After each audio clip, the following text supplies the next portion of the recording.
Good afternoon. Good afternoon, ladies and gentlemen. On behalf of Institution of Public Health Engineers, I welcome all of you for this August gathering of this program. Let me commence by wishing you and your family a happy and prosperous New Year 2023 on behalf of IPH also. The last few years had been a very difficult time for the entire world due to COVID pandemic. Our functioning had also been bare minimum. But this year is our Golden Jubilee year, and in this Golden Jubilee year, we have already organized a good number of technical programs by headquarter, IPHE, and our different regional centers. The national seminar on today is also a part of our program of Golden Jubilee year. Not only this seminar, another seminar is going to be organized by IPHE Kolkata Center with the support of headquarter on 25th February 2023 on environmental engineering and management at our institute hall. Our members would be glad to know that for this seminar, all members are welcome and their registration fee is free. And students also, in due course, they will be intimated by our Professor Mojumdar or from our institute. As because we are so busy with this seminar, from next week we will start for the coming seminar that is going to be held on 25th February.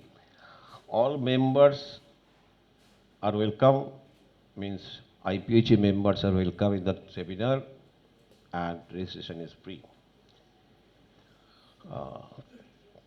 So now, without wasting time, I would request our special chief guest, Dr. Bindeshwar Pathak. Sir, please come on dais, sir. Please take your seat. Professor K.J. Nath, President IPH India, he is also requested, and Dr. Pathak Ghosh, an eminent scientist and former science officer. He is also requested to come on dais and take seat, sir. Mojumdar and Secretary General Sri B.K. Sengupta, they are also requested, sir. Please come on dais and take your seat. Pati, Director, All India Institute of Hygiene and Public Health, he was really interested to join in this program, but due to an unavoidable circumstances, he expressed his inability to attend this program. At the same time, our Secretary General, Emeritus Secretary General Sri S.K. Niyogi, he is also not physically well, so he is not turning up today. So with these ayahs, we are going to start. Now I would request Srimati Chanda Banerjee for an inaugural song, please. Good afternoon, everybody.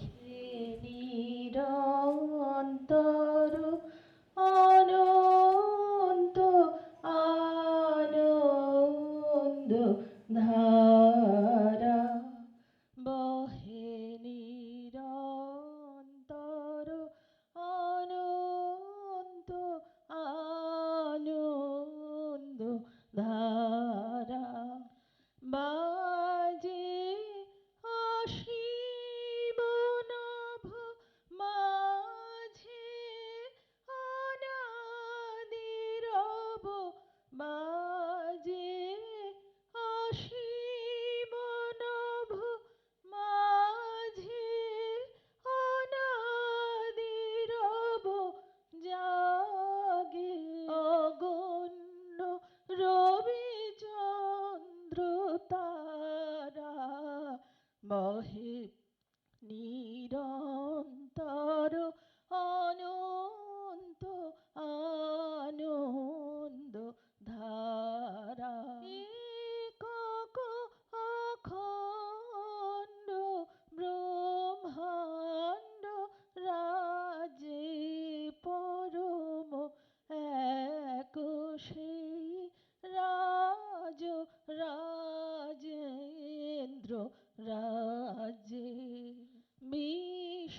Thank you, Chanda Banerjee. Now, on behalf of IPHE, to the dignitaries on the dais, we have a small memento for the dignitaries on the dais. Bhashwati. Thank you. Sir. Thank you. Sir. Sir. Next is an important event, lighting the lamp.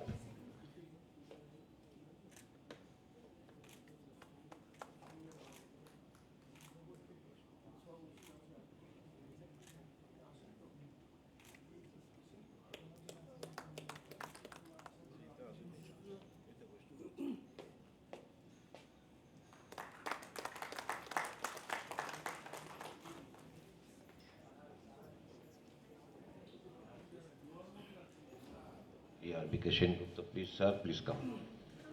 Professor K.J. Naun, Chairman of the session and President, Institution of Public Health Engineers, India.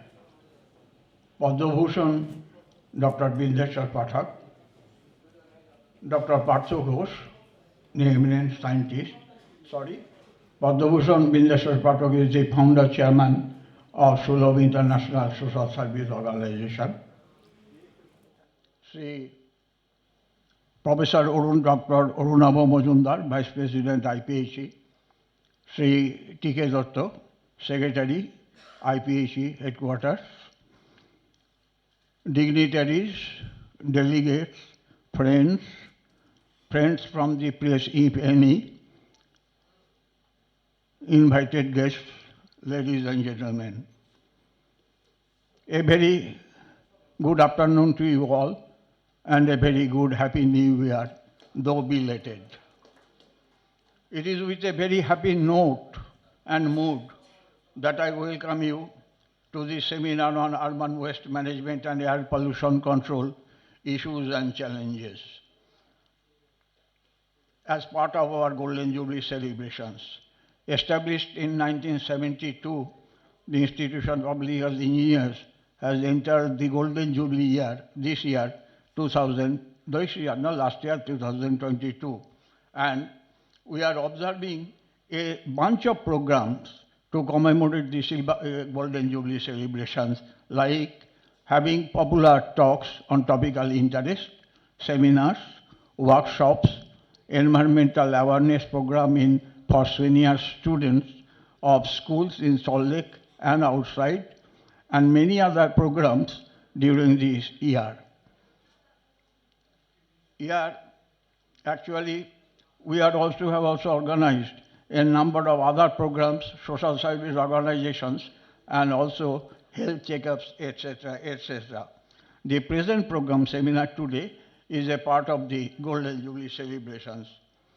Our institution has got a diversified spectrum of activities like organizing public awareness, sensitization programs, technical paper meetings,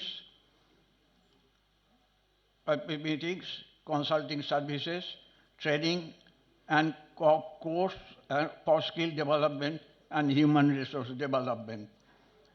Its main focus on such areas are water and wastewater treatment, solid waste management, including biomedical waste, engineering projects, formulation and evaluation. It has conducted over 40 national and 3 international seminars, which were attended by many national and international delegates, not only from UK and USA, but also many countries of Latin America and Africa, Sub-Saharan Africa.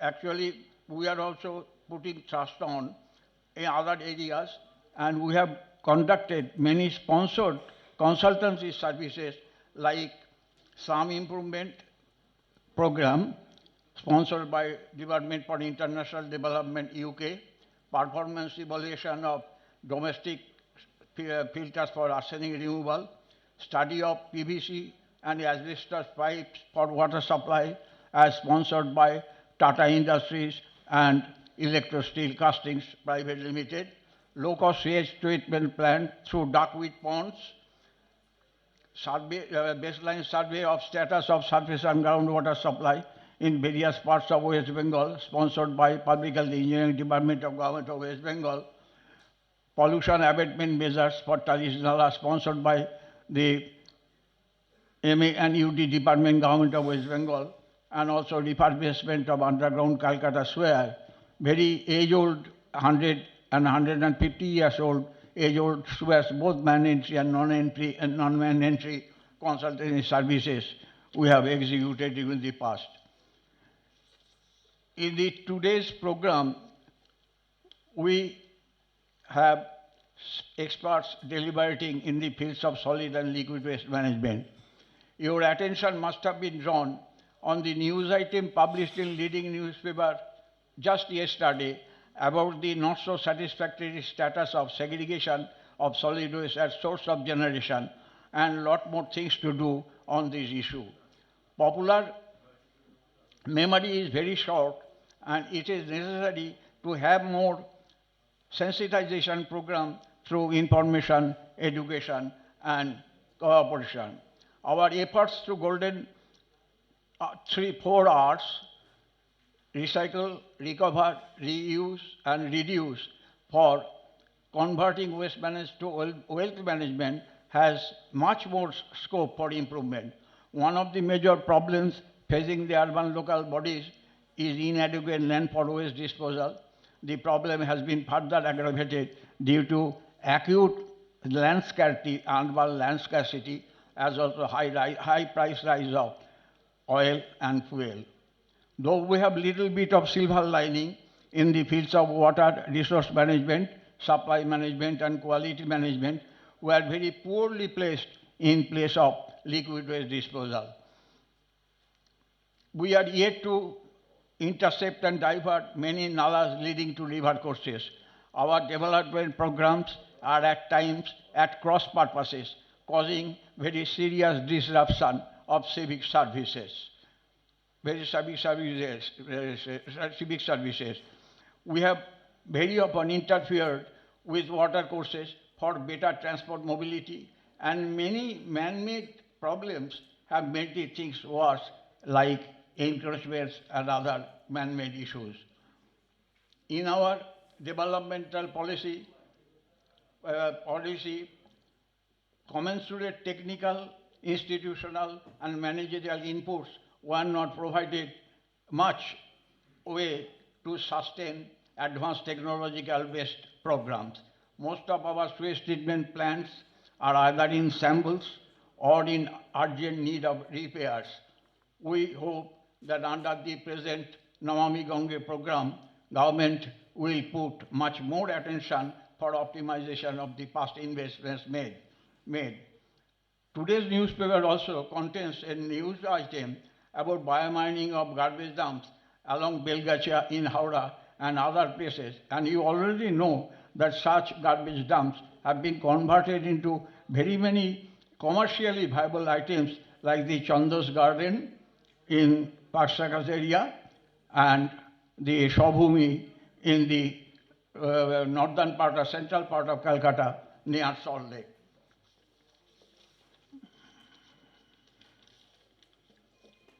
Programs and projects almost always become successful when there is harmonious relationship between elected representatives and appointed professionals. There is equal incentive on part of all the stakeholders in the development game. There is security of tenure of appointed professionals and enforcement of regulatory measures, which we are very much lacking in many parts of life. Though the professionals enjoy good amount of reputation for programs and projects which we normally take up, there is many a times a little bit haziness at the grassroots level, which need to be addressed by holding workshop and sensitization programs at the appropriate level. In a seminar held at Tajem Bengal quite sometimes back, the seminar was on slum rehabilitation and slum renewal. which was attended by a very honorable minister of the state government. Over a cup of tea, when we were discussing, actually, he jokingly remarked that you see, the subject matter of that seminar is very relevant and topical, but both the menu and the venue do not keep well with the subject matter of that.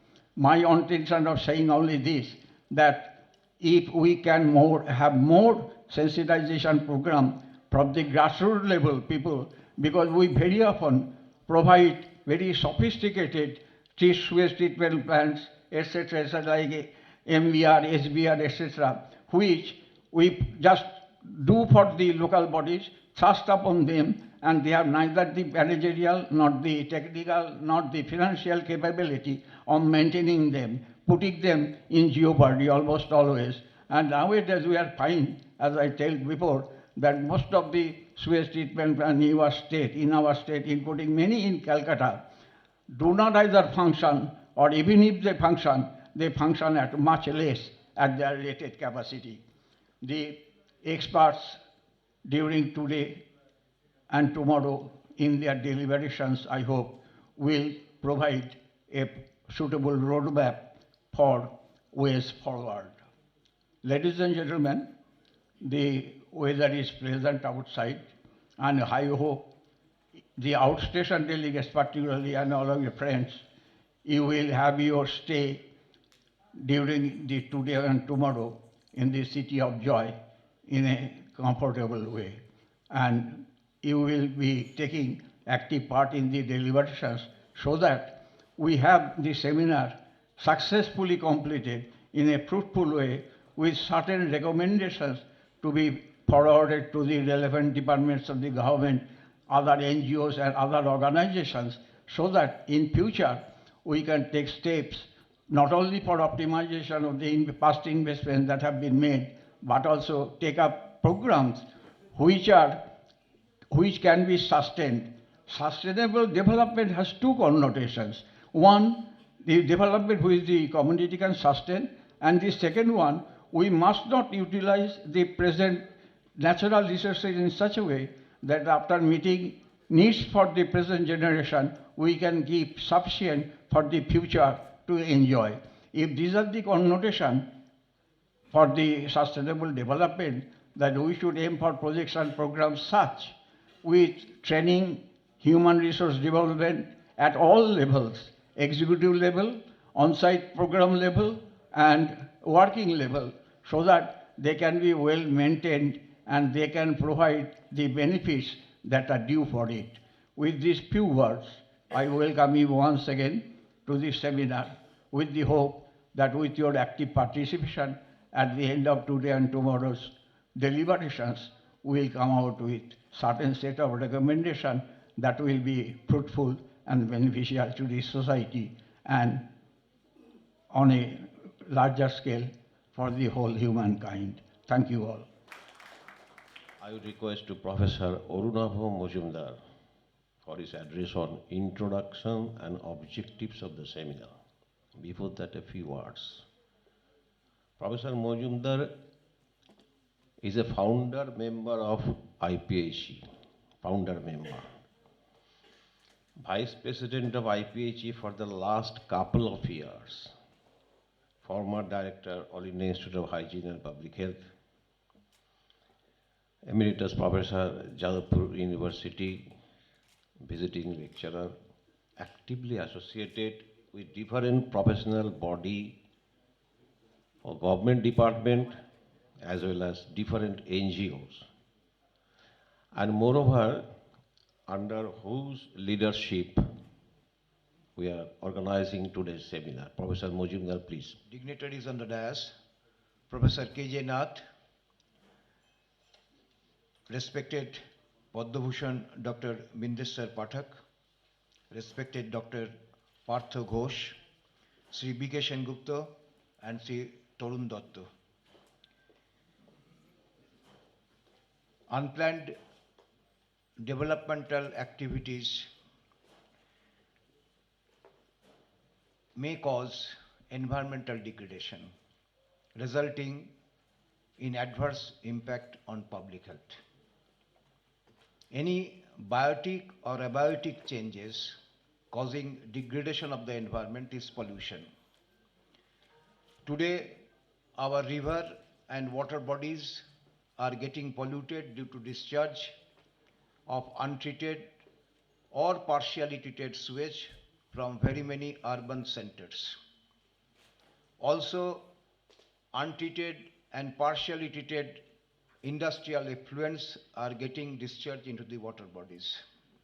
Surface runoff carrying insecticides, pesticides, agricultural waste are also getting discharged in the water bodies as well as on the land. Hazardous waste are often dumped into the water bodies.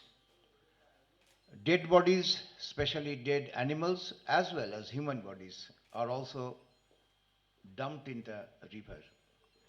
So river water quality therefore is deteriorating.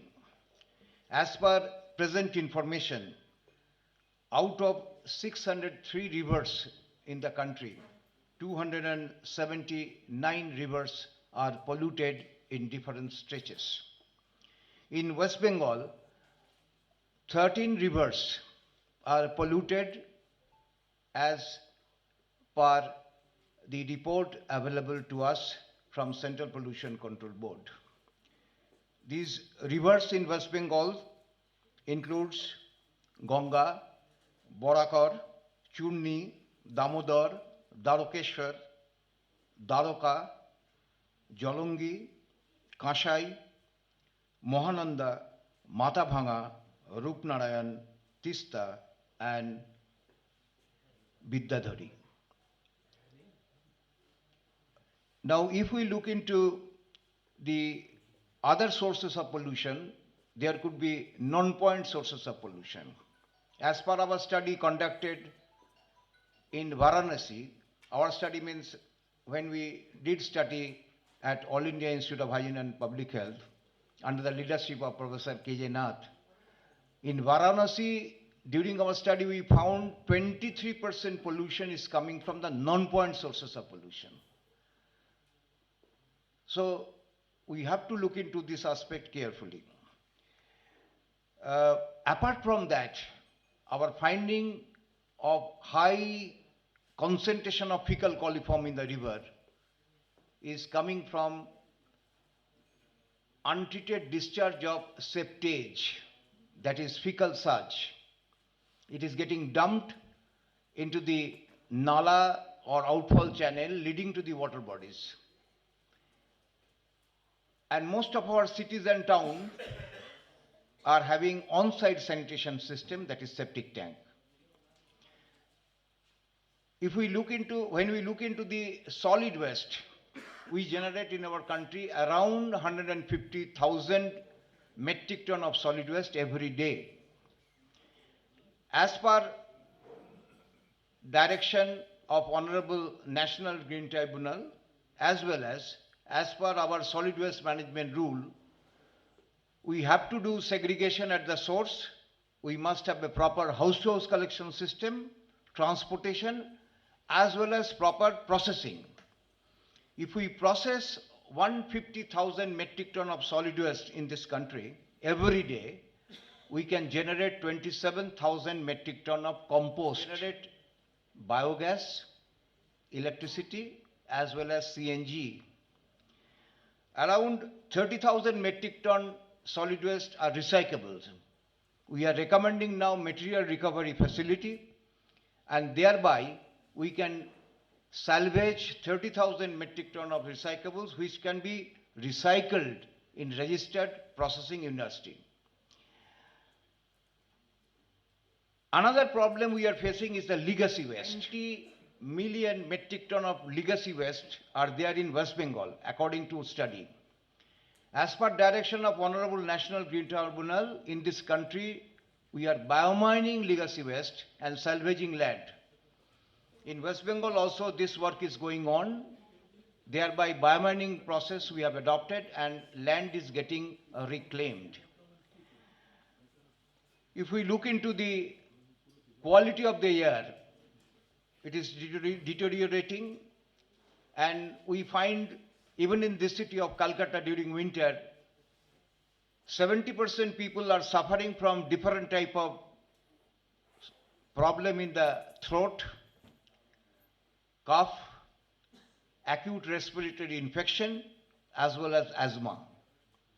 Different sources of air pollution are industry, transport, domestic sector, as well as construction sector.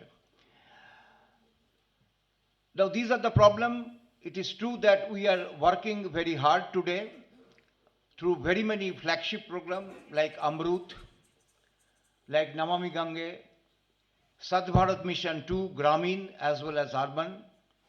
So therefore, very many activities are going on with application of the technology, etc. But this must be sustainable, no doubt.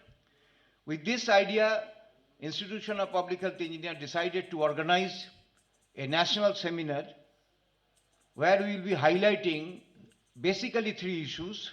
One is the wastewater management, then solid waste management, and then air pollution control. So various issues and challenges will be discussed here, and these are with respect to liquid waste management,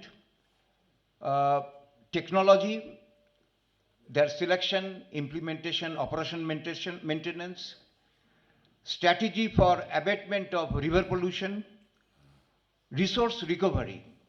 We are giving emphasis for both solid and liquid waste management, resource recovery. Our effluent treatment plant, we want that it will be working like a factory where we will get energy, manure, fish, irrigation water, poultry feed. So these will give us dividend resources.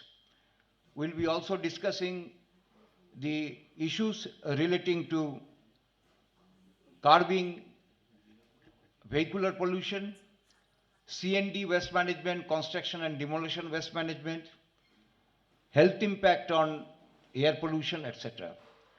I think in this 2 days seminar, these issues would be discussed. We have invited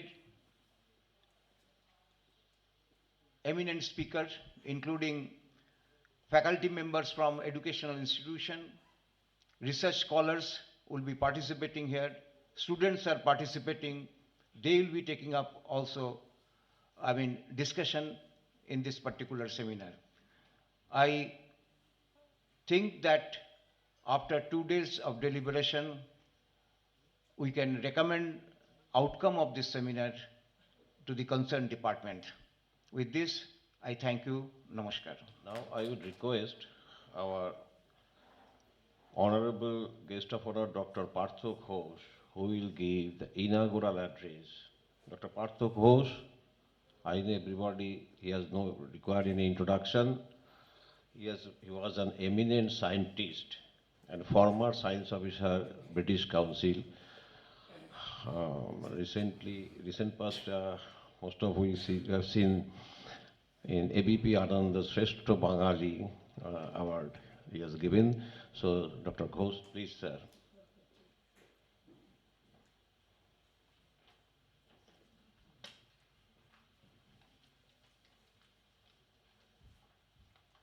Good afternoon, everyone. Respected Sri Pathak, Professor Nath, Mr. Sengupta, Mr. Majumdar, Mr. Datto, participants, scholars, ladies and gentlemen. I don't know how to thank IPHE India for inviting me and giving me this honor. My association with IPHE India goes back to the late 1970s when I was in the British Council, which had strong connections with the All India Institute of Hygiene and Public Health. It is through that link, if I remember correctly, that I first met Professor K.J. Nath and Dr. Indira Chakraborty, and through them I got to know also Mr. Shishir Niyogi, Mr. Pankaj Chatterjee, Mr. T.K. Basu, Mr. Boshishto Sengupta, and many others, and of course, my batchmate from St. Xavier's, Mr. Shomir Mukherjee. He helped cement the ties, the very important work they have been doing since 1972 in the general area of public health engineering, in raising public awareness through numerous seminars and training programs. As you probably know, I am a theoretical physicist by training, and my own research interests have always been in the ivory tower of fundamental particles in quantum mechanics, which has very little connection with the practical issues of public health. That is why I found my association with IPHE so interesting and so valuable and fulfilling. It provided me with an opportunity to expand my knowledge and self. I would like to express my deep gratitude to IPHE India for providing me with that opportunity. My association with IPHE grew and was consolidated further when Professor John Pickford, a world-renowned public health expert of the WEDEC Center of Loughborough University, UK, visited Kolkata under the auspices of the British Council. I still remember vividly my visits with him and Mr. Niyogi to rural areas of West Bengal, inspecting toilets in private homes to see how to improve them. That has been etched permanently in my mind. It is through that visit that the idea of holding the second WEDEC International Conference in Kolkata was mooted, and it was finally held in 1986. From the reports I've seen on the net, that conference was a great success, and it has led to many important projects elsewhere in the world. The institution entered its golden jubilee year during 2022, as you just heard, and there was a curtain raiser program followed by a press meet, and a number of programs were chalked out to commemorate the occasion. The present seminar is a part of that golden jubilee program, as also we have heard today.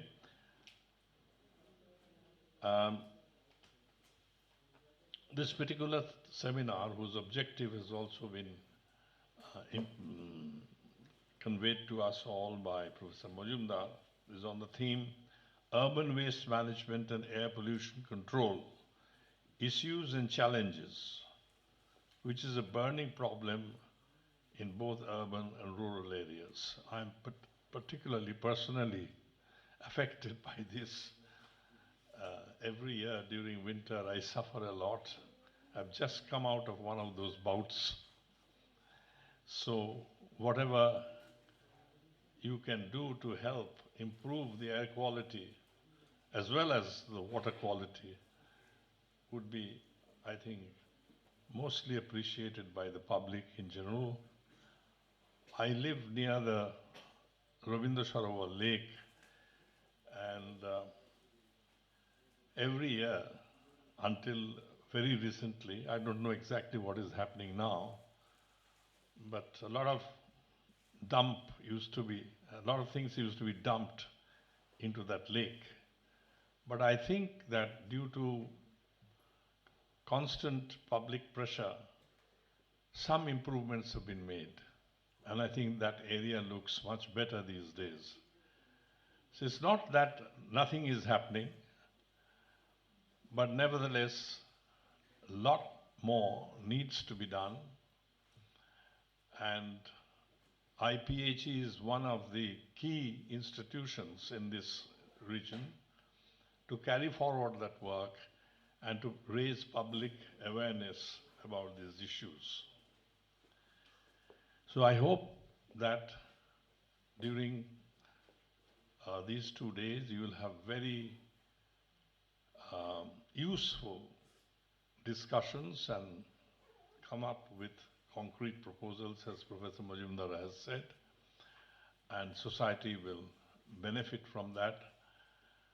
So I have great pleasure in inaugurating this seminar today. Thank you very much. Next, I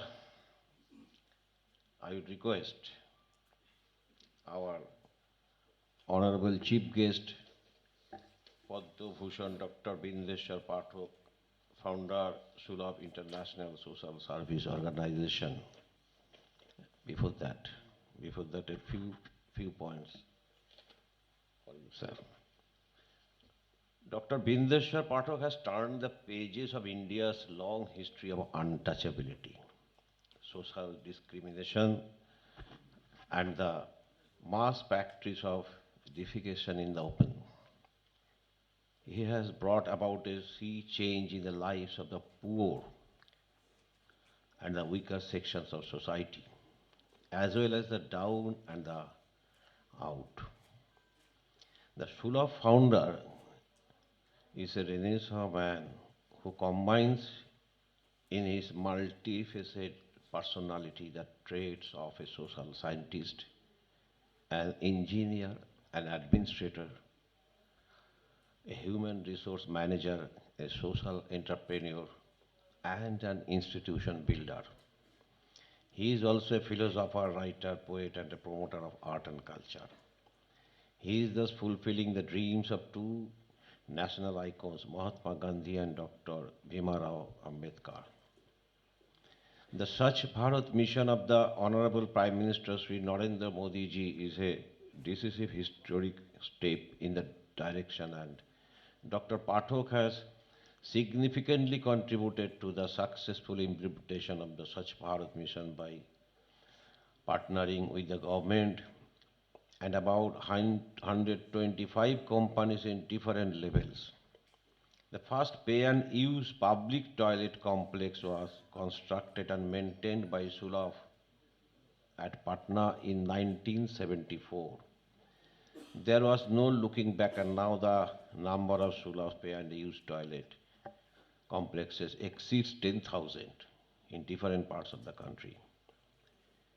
His invention and innovation of the Sulabh two-pit pour flush on-site compost toilet, recognized by the UNDP and WHO as one of the best global technologies for disposal of human waste, and construction of 1.6 million household toilets as well as more than 10,000 pay and use toilet complexes being used daily by 20 million people.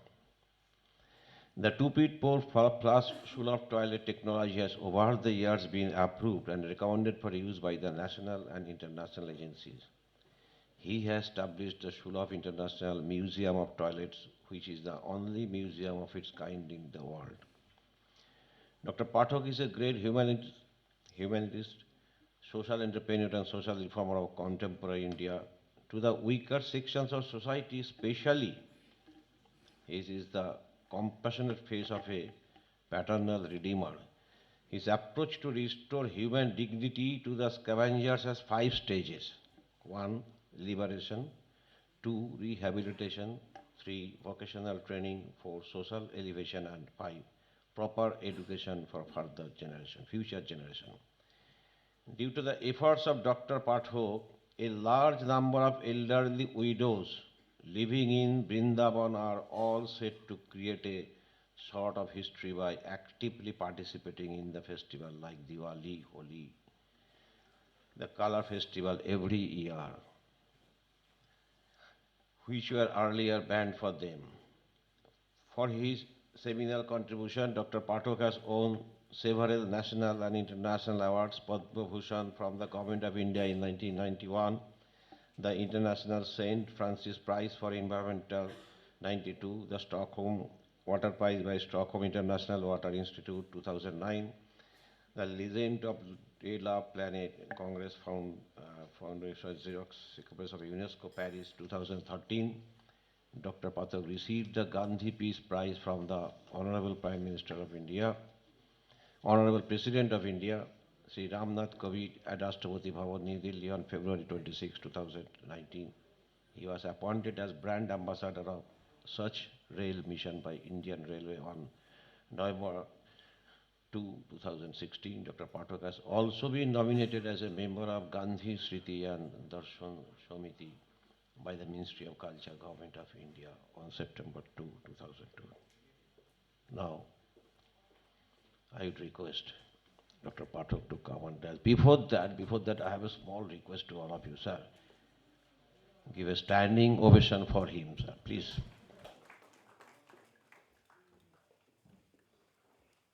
Honorable Professor Kumar Jyotinath, Chairman IPHE, Engineer Vashisht Kumar Gupta, Organized Secretary, Professor Dr. Anurabha Majumdar, Joint Convener, Engineer Tarun Kumar Datta, Joint Convener IPHE,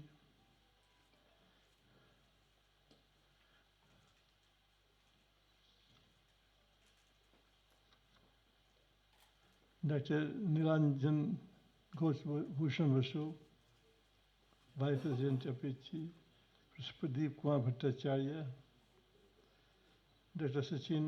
Engineer Srinath Saha, Engineer Pravir Bose,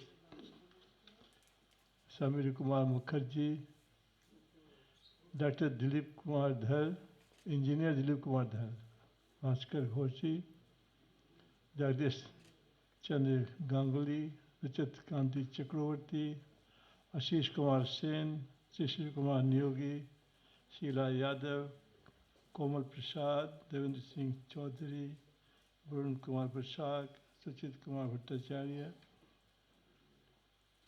all are engineers. I am non-engineer. Before I and Gautam,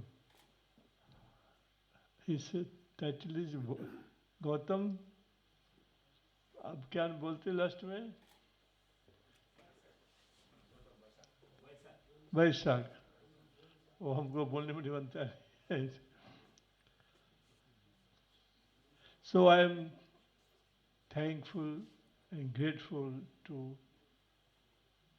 IPHE. आपका नाम उसमें है कि नहीं नाम था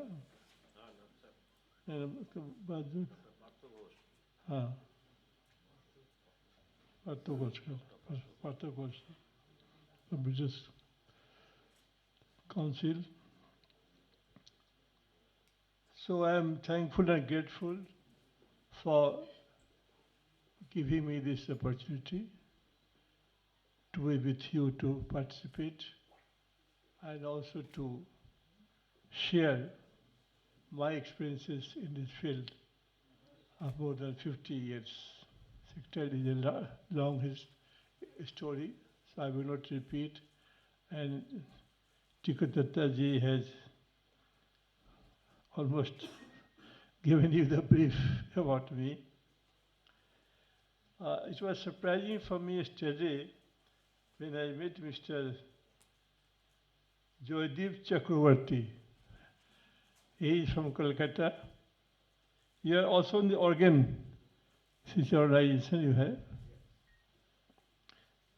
So we were coming in the same plane, but when he saw me, just touched my feet. I was unable to recollect because we met him 12 years ago, and he went to see the uh, toilet museum in Delhi. It was a pleasant surprise. So I requested him that he should also come. So he has come with his wife. So certainly, and all the participants, distinguished participants, colleagues from Sulabh International,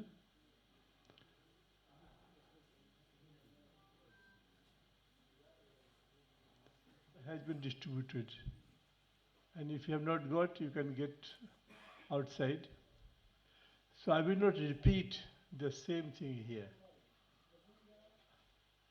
I will tell you something different on this occasion. And you see, not only India, but entire world had the problem of safe and hygienic disposal of human waste. And in the 1840, Edwin Chadwick, he was a lawyer by profession, he started a movement in Britain, in London, to tell about the impact on health and hygiene.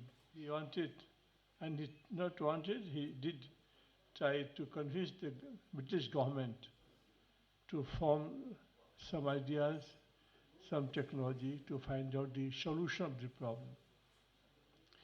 Similarly, in the Western countries, USA also,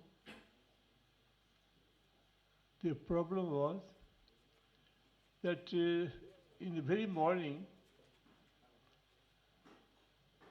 or in the dark at what, 4 or 5 o'clock, the women used to throw human skater from their gallery on the road. And the farmers used to come and collect those human skater and use in the field. And therefore, the word night soil was coined. That was in America. And one most important and humorous also, that the high hills developed not only for women, but for men also, because they were unable to walk on the street barefooted, because they were littered by human skater everywhere. And therefore they had to bear the high heels, both men and women. But now only women wear the high heels. And similarly in India we had the problem of what Dr. Injan Datta told you about, that untouchability and social discrimination.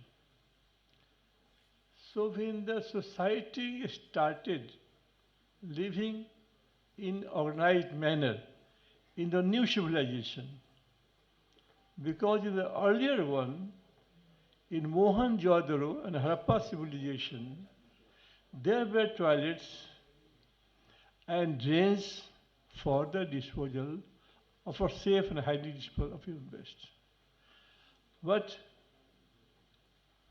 it disappeared. And in the new civilization, when they started organized living, then two practices developed. One, going for defecation in the open, and the other, manually cleaning of night soil. Though they did good works, but dirty work, dirty people, and called them untouchables. Indians could touch dogs, but not the human beings. So, the problems In Britain, for the first time, 1857, the sewer was laid on large scale because 10,000 people used to die of cholera every year, and doctors suggested that unless and until you find a solution for the safe and hygienic disposal of human waste, we cannot control the cholera. So for 1857, the first sewer came, Newark 1860, and the place you are sitting, earlier Kolkata, now Kolkata, the third sewer was laid in Kolkata in 1870.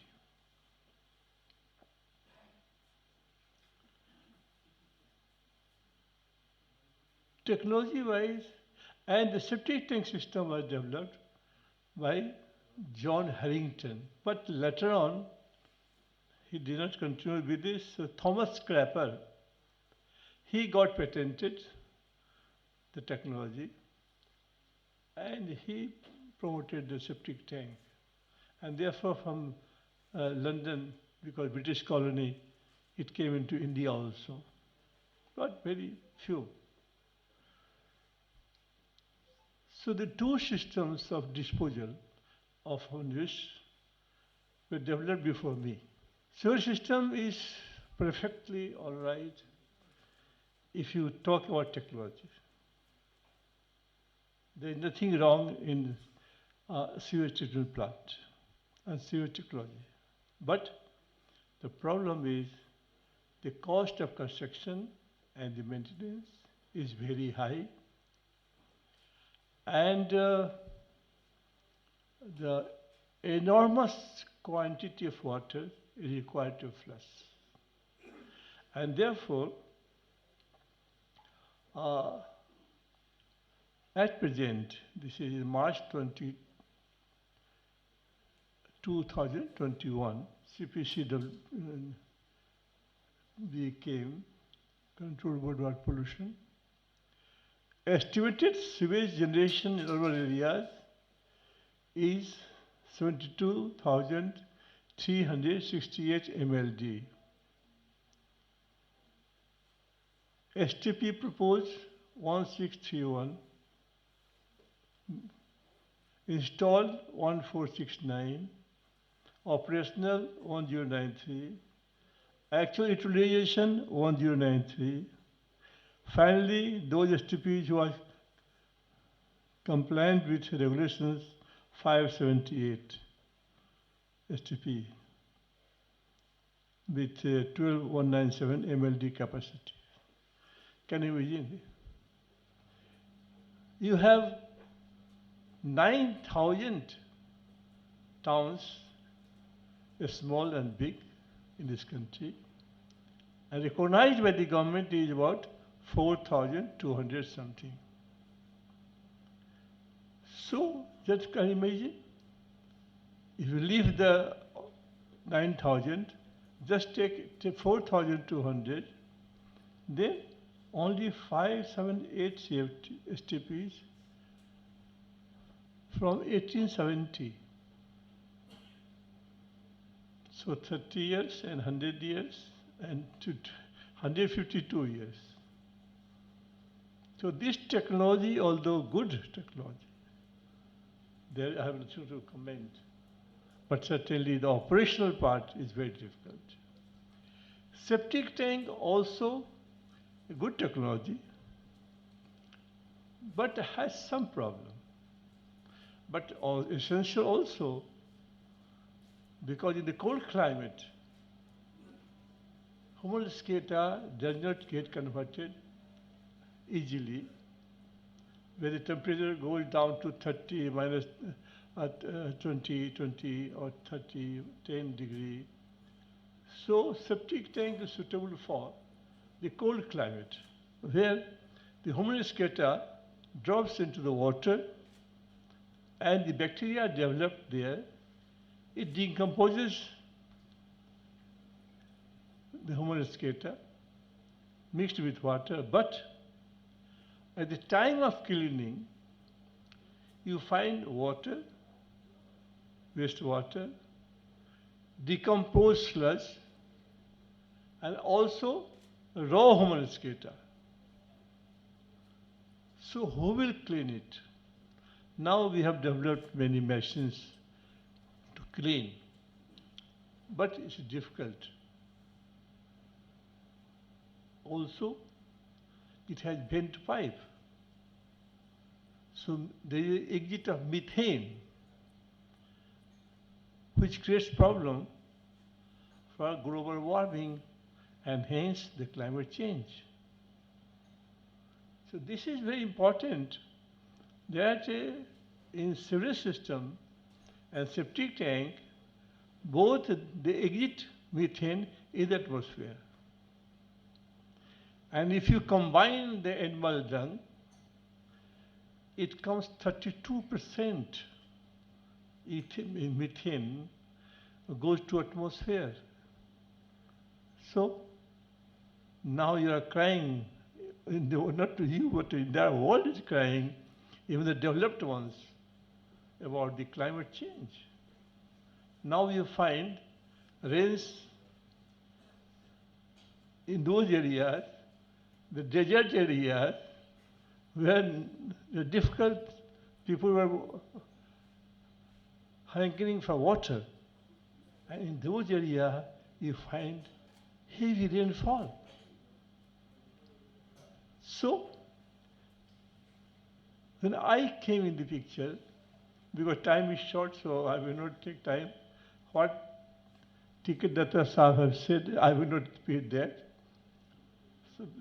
So therefore, when I joined Bihar Gandhi Centenary Celebration Committee, I was assigned this task of finding out alternative to defecation in the open and the human exchange.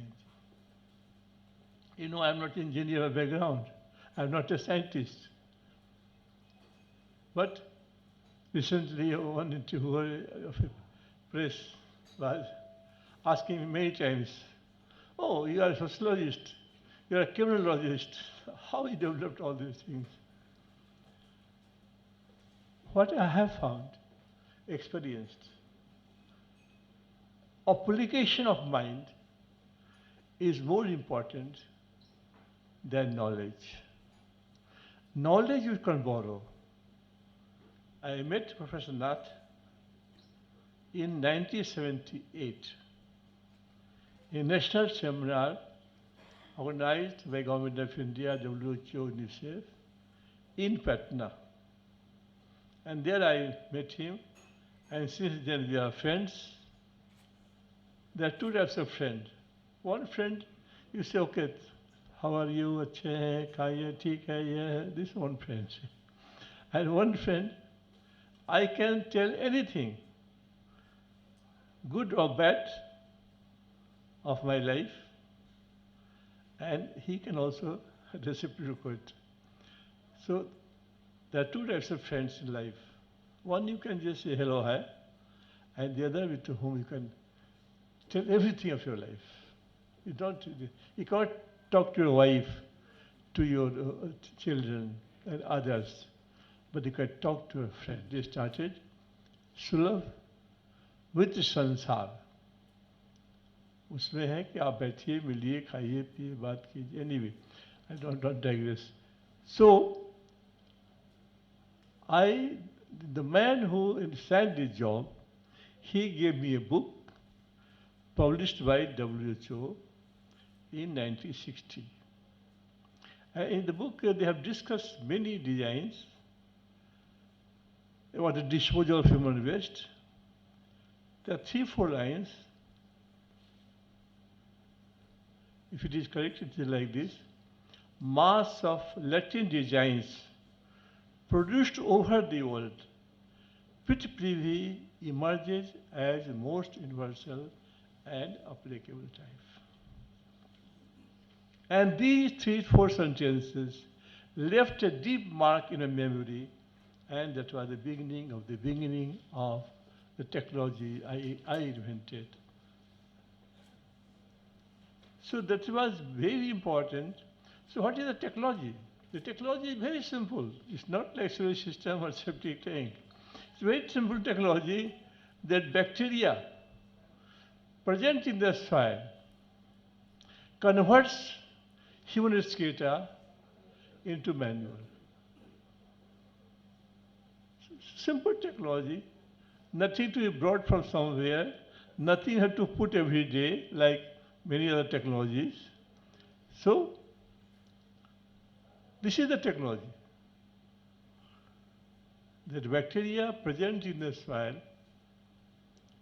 converts human excreta into manure. A manure is a good fertilizer. It contains 1.8% nitrogen, 1.6% phosphorus, and 1% potassium. It's a good fertilizer. The water seal, the trap you see in the septic tank, water seal we developed, it requires only 1 liter to 5 liter to flush. So you are using 10 liters in septic tank or sewer system, and here only 1 liter. So 9 times less water is consumed. You are hankering for water, you are asking for water. So that 9 times shifts. And then there is no gas pipe. Gases are absorbed in the soil.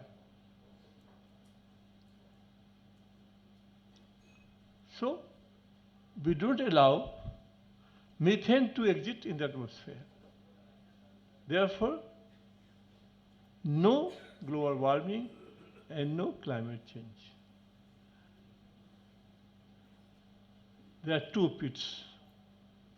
One is at a time, other is a standby. And in the first pit, after 2 years, we can take out the manure to use as a fertilizer. On the Institute of Hygiene and Public Health, Hygiene and Public Health.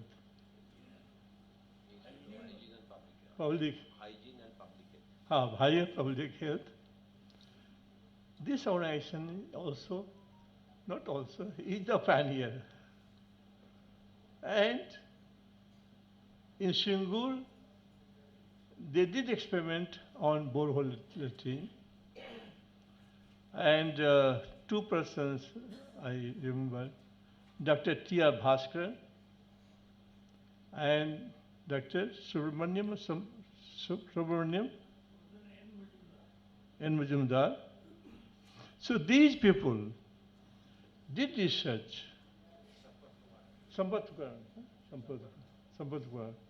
So they did research and they have given the precaution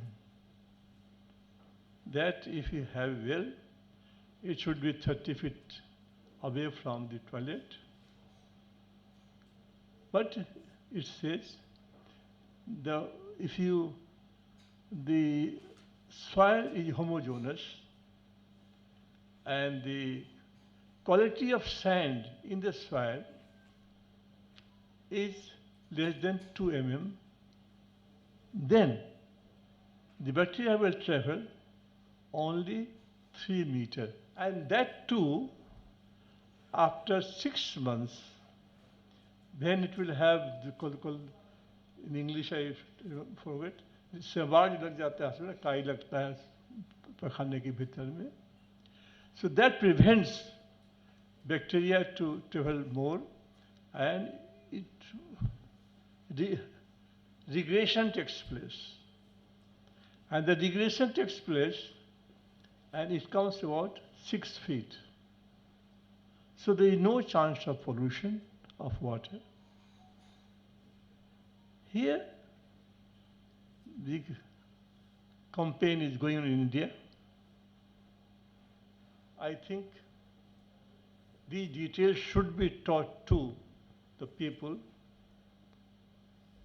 exchange between engineers, so that people should know what is the real technology.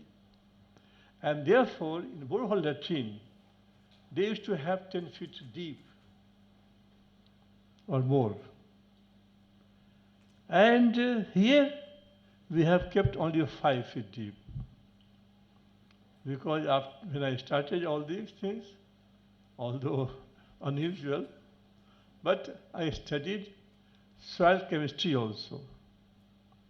And in soil chemistry, in the first layer of soil, the bacteria are in billions and billions. So in the first layer, conversion takes very fast, very fast.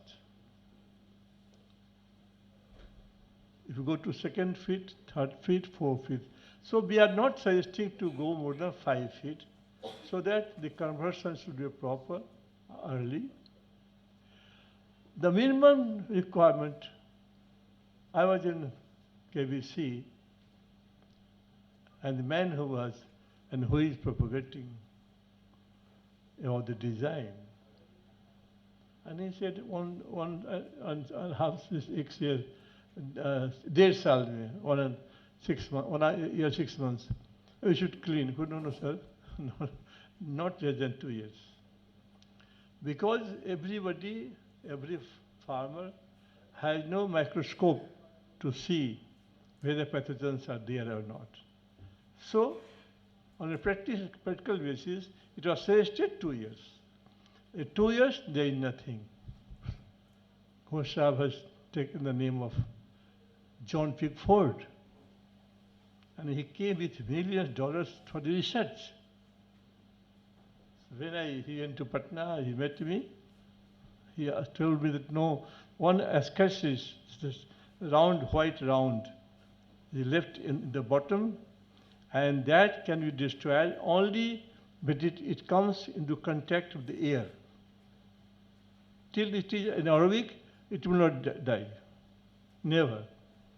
But the moment it comes to air, it dies. So what is suggested?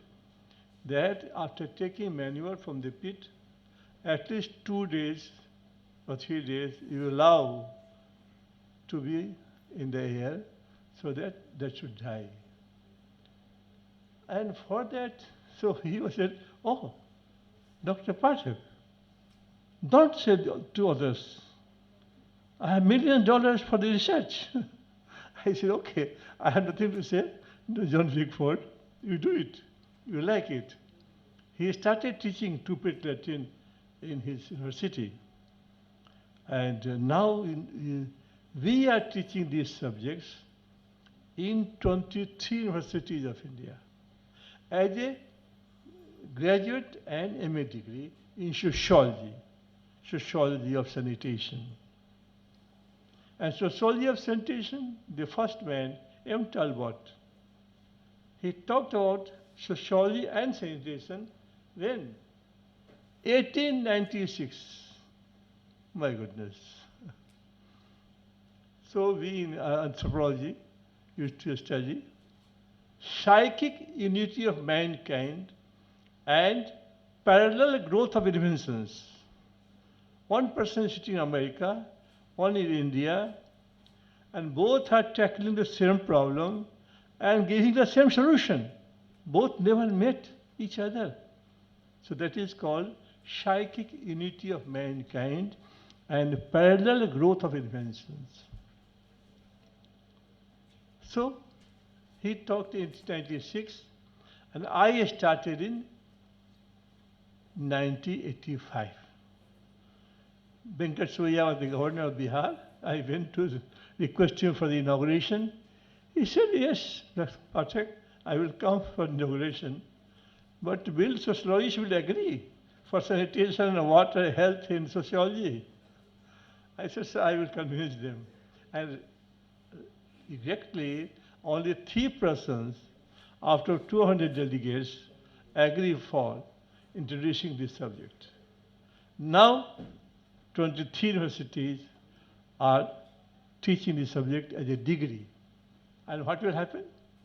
If they teach sanitation, water, health, duckweed, that he has also referred in his lecture, water hyacinth. Now, millions of plants of biogas were constructed, and after 3-4 years became dysfunctional. So one cow, one calf cannot produce adequate gas for you.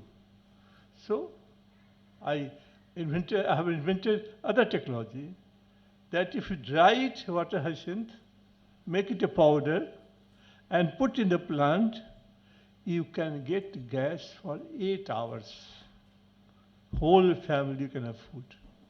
So instead of making firewood from the market, better you can bring the water hyacinth. So anyway, I am now leaving. Professor Nath has to speak. So I have invented many technologies. And sanitation, I have given a new concept, economic, circular economy in sanitation. I have also first developed methodology for implementation and maintenance of public toilets. He has already mentioned to you. Built in Pandharpur, Maharashtra, where 4 lakhs people use daily right now. And from next year, 8 lakh people use daily. Biggest toilet in the world. The government of Maharashtra said, Achha, this is the toilet. Can you believe? So that is the public toilet built in Pandharpur, Maharashtra. So, but in public toilet, I invented a new technology that he was referring to also Gotha, the biogas plant. And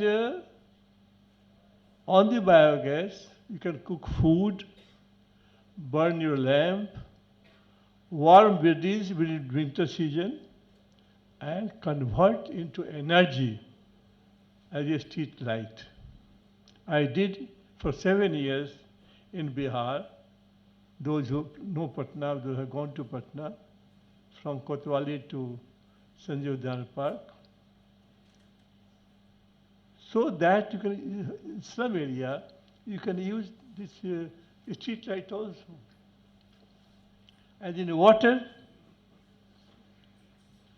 because we are talking about the wastewater here, this water, see, this is the BODs, all our engineers are sitting on public health. So their BOD is less than 10 per milligram per liter. Safe water, it also has nitrogen, phosphorus, potassium, good fertilizer. Very costly water. But if you don't want to use, then you can use a fertilizer, or you can use to wash your hand or to maintain public toilets. But if you suppose you want to discharge river bodies, there is no chance of pollution.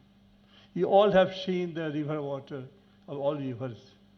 And just see, if this water is mixed with the river water, who is pure? This pure, which is pure, sorry, which is pure, this one and that.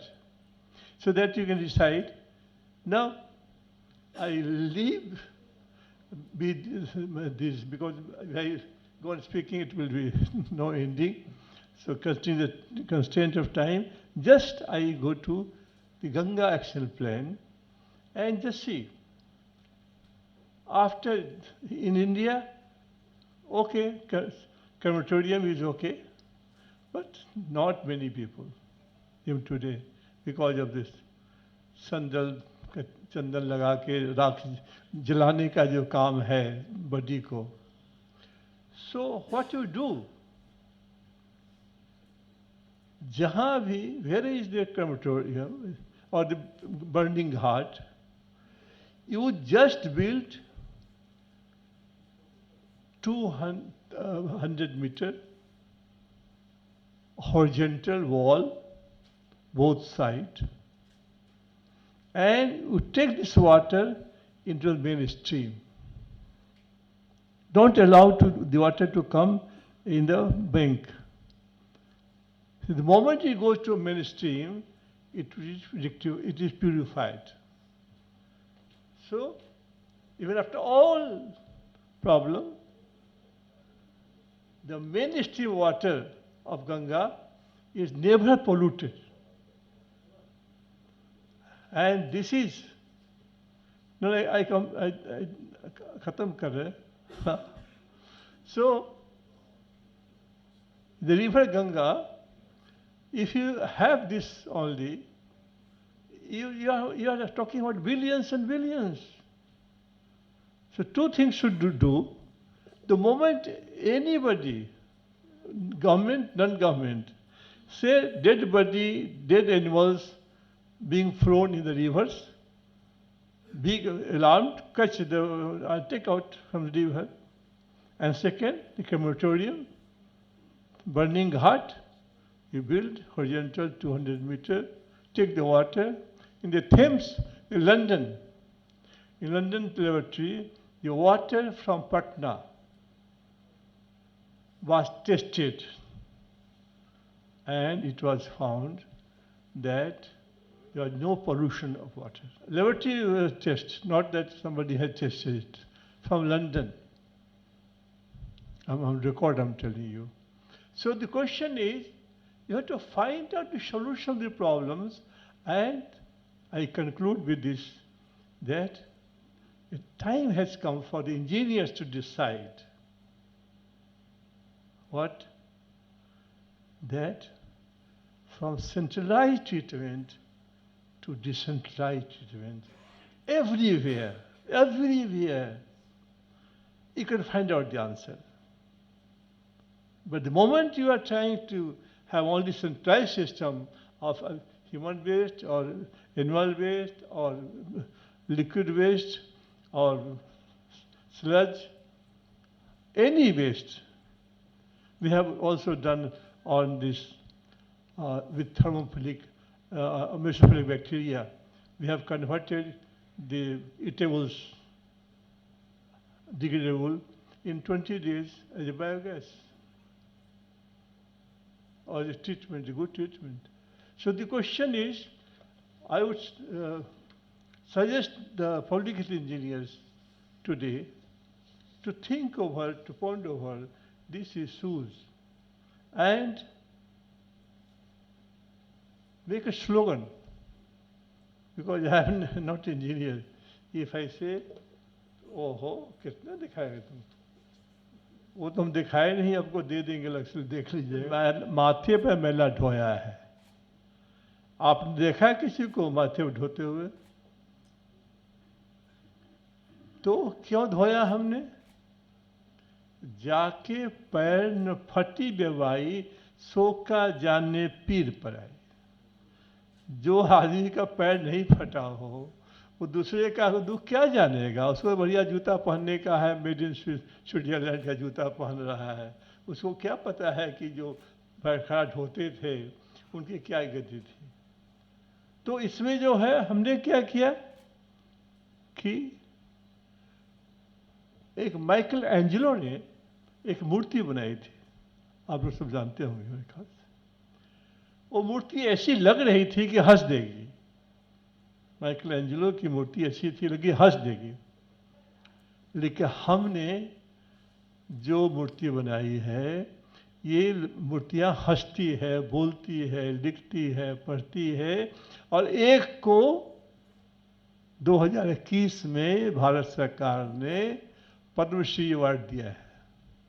जो 2003 तक महिला ढो रहे हो, उसको 2021 में 18 वर्ष के बाद पद्मश्री मिल जाए, तो ये अटेम्प्ट जो है ना, ये काम आपको करना है। ये काम करना है कि भाई कैसे इनको मंदिर ले गए, हम पूजा कराए। डिफिकल्ट ये है, अब समय नहीं है। यहाँ इनका देखिए, ये बीच का फोटो इनका है, 2003 का फोटो है। 15 का फोटो है जिसमें कि 80 घाट साफ किया था हम लोगों ने, पुरस्कार मिला। हमने कहा तुम जाके लो, तो कहेंगे साहब अवार्ड आपका है। हम कहें नहीं, कोई अवार्ड हमारा नहीं है, अवार्ड तुम्हारा है, तुम जाकर लो, हम तो ठीक है, हमारे लिए कोई खास बात नहीं। अपना पुरस्कार प्रधानमंत्री से मिलने वाला हो और उसको दूसरे को दिलाए ताकि उसकी इज्जत को आगे बढ़ाना है, संसार में शायद अनहर्ड होगा ये, कि जो प्रधानमंत्री के हाथ से पुरस्कार मिल रहा है। तो ये पुरस्कार वही है जो प्रधानमंत्री दे रहे हैं, और ये है जो राष्ट्रपति पद्मश्री दे रहे हैं 2021।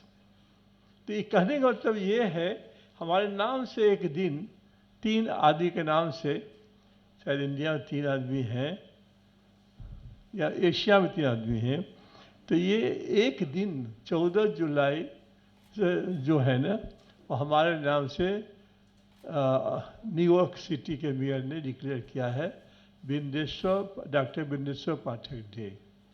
तो ये मेरे नाम से एक दिन जो है न्यूयॉर्क के मेयर, हमने पूछा कि why to me,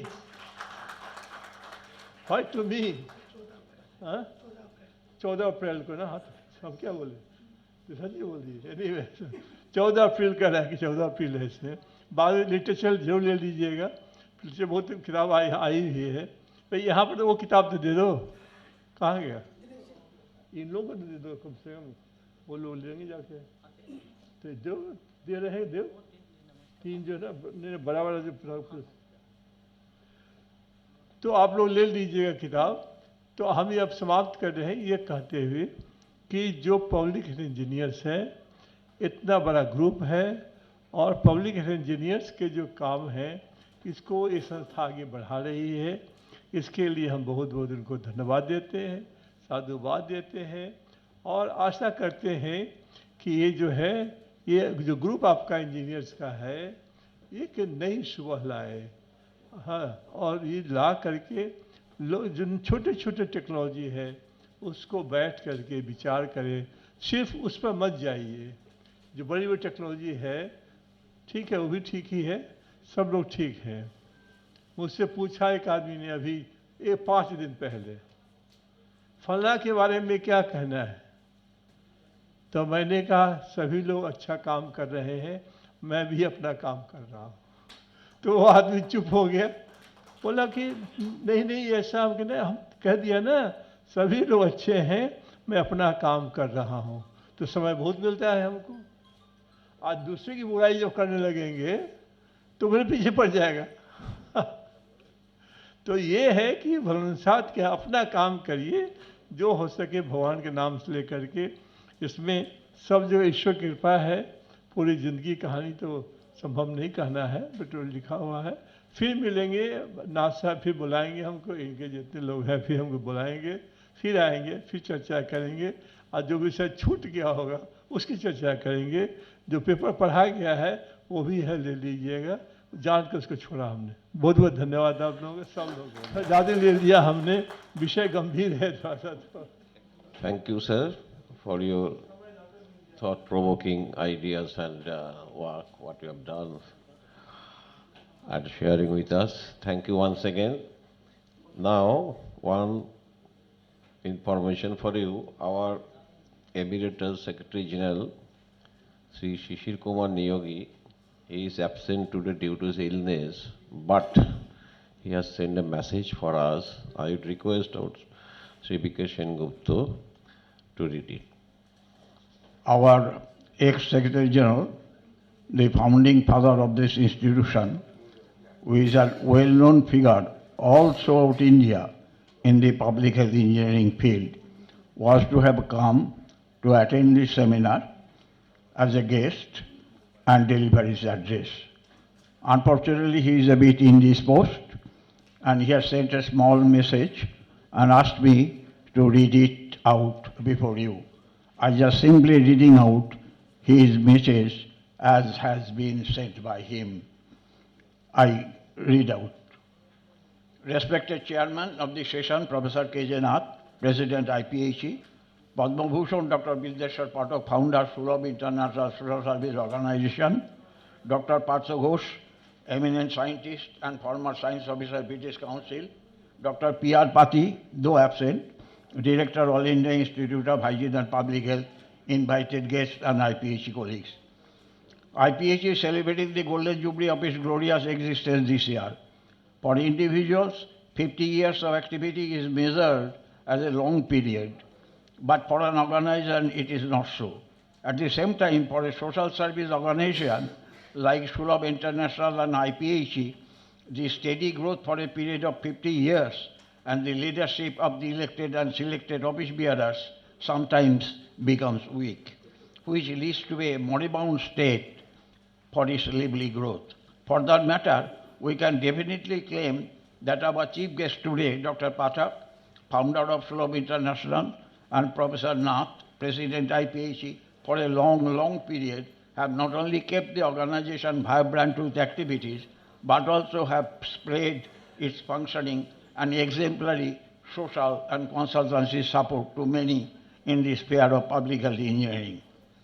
Our first international conference in collaboration with UK-based University of Loughborough, held in 1986 at Calcutta, attracted a large international gathering of technical personnel to present the record number of papers from national and international experts, with 5 numbers of parallel sessions for a period of 5 days, including a technical exhibition.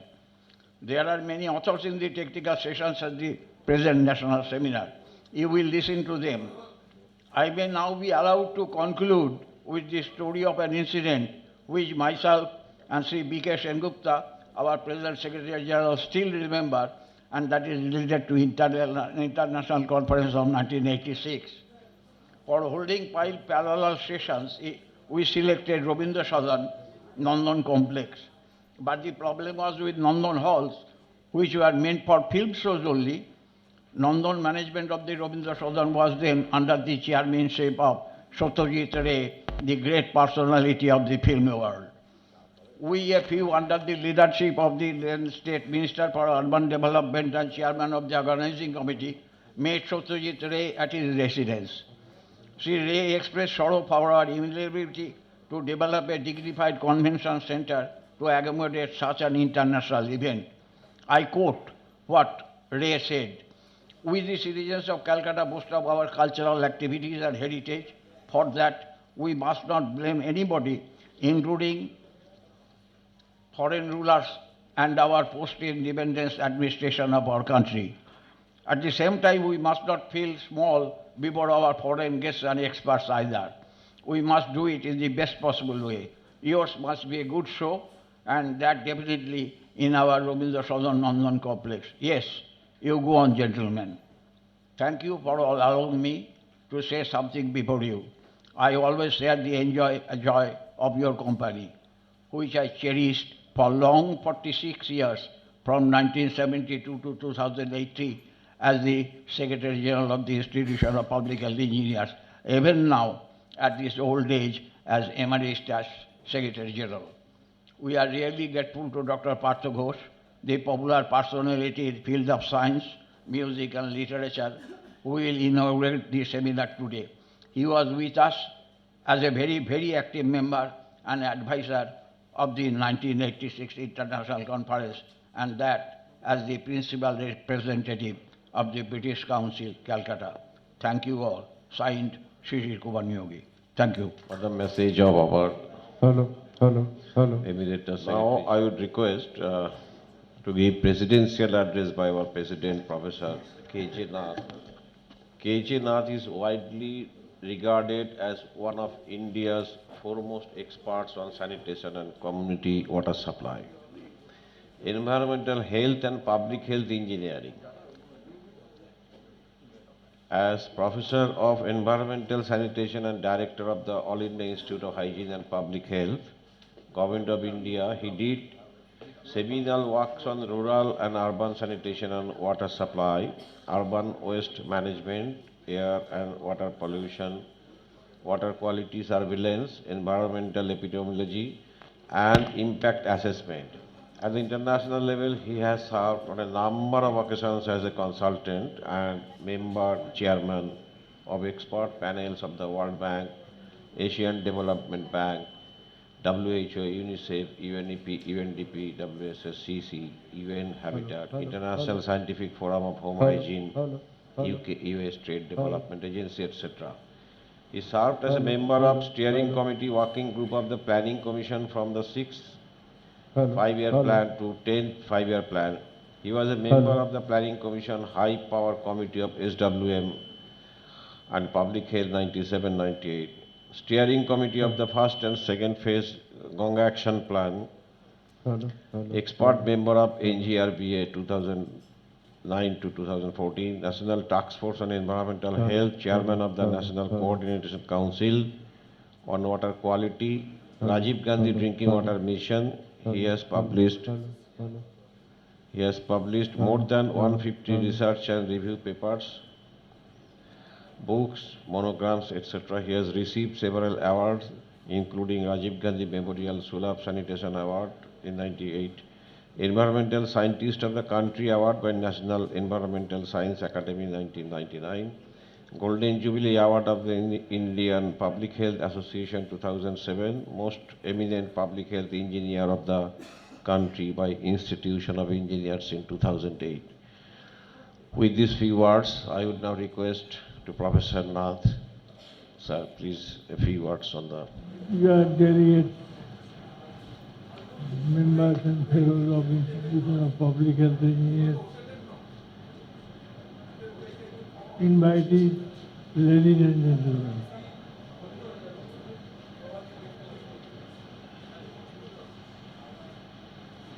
I take a lot of pride and I feel honored to be present here today on the occasion of this national seminar to commemorate the Golden Jubilee year of Institution of Public Health Engineers.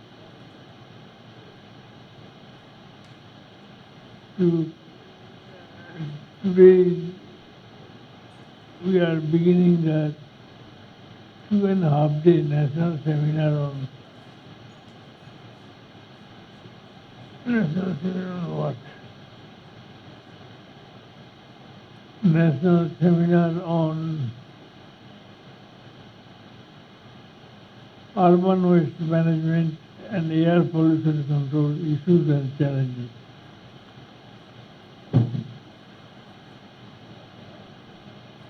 At the outset, I would like to thank Dr. Bindeshwar Pathak.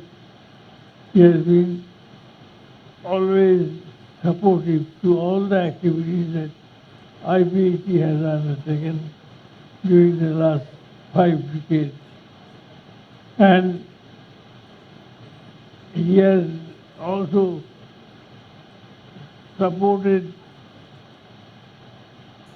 by donating 20 lakhs rupees to our organization towards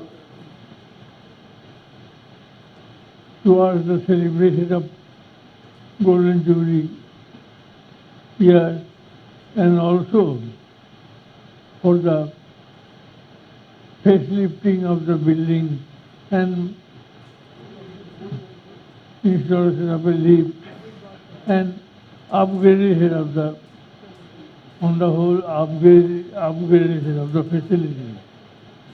So thank you, Dr. Pathak. Poor environmental sanitation and unsafe drinking water has been one of the major health problems in India.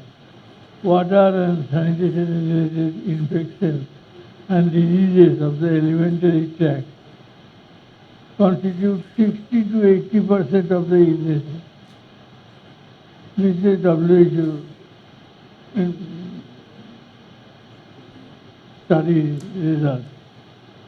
Many of them, such as diarrhea, dysentery, typhoid fever, intestinal helminthiasis, jaundice, cholera, are endemic in India, particularly in West Bengal. In spite of significant progress in scientific and technical field, there is no significant change in the situation even after the attainment of political independence. While the rural areas continue to be insanitary, rapid industrialization associated with growth of the urban population during the last 25 to 30 years have adversely affected the environmental sanitation of the major cities. But during the implementation of the first five plans, provision of safe water and facilities of human exchange disposal were not in the priority sector of the National Community Development Program. In a scarcity-based economy, planners are generally obsessed with direct return from the public investment. That means the government or other corporate sector, those who are investing money, they always want that from money, or if I invest this amount of money, I should get some return, if not immediately, but near future. But it is often lost sight of that lack of safe water and poor environmental sanitation affects community health most seriously, which in its turn seriously affects national productivity. Sanitation is not, as a problem, is not yet tackled in all seriousness in India. It still remains a prerogative of a selected group of urban communities only. Very little has been done in this regard in rural areas. The problem of sanitation or insanitation can be categorized into three major groups: those of the urban poor, those of the urban free population, and those of the rural people. Though substantial progress has been achieved in the sector of community water supply, health benefits have not been commensurate with the investment made, primarily because of three factors.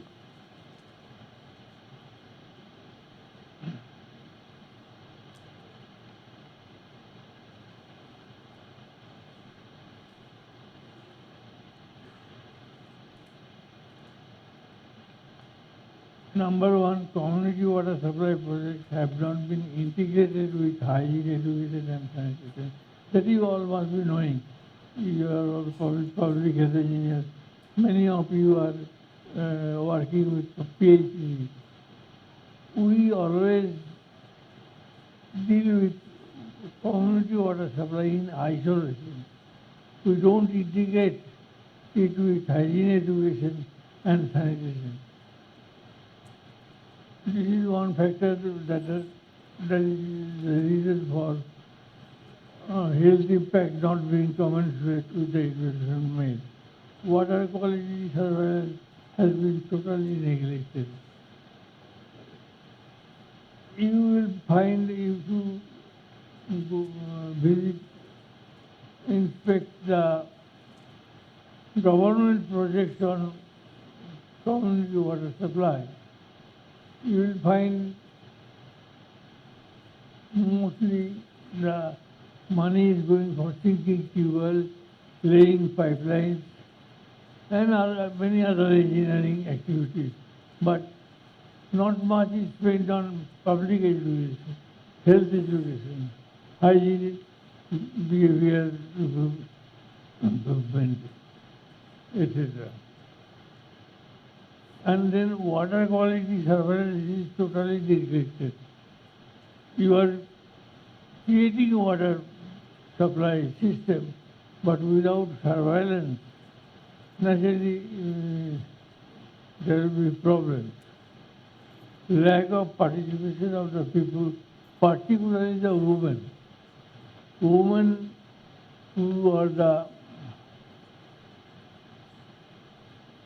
managers of the home, who are mothers of the children.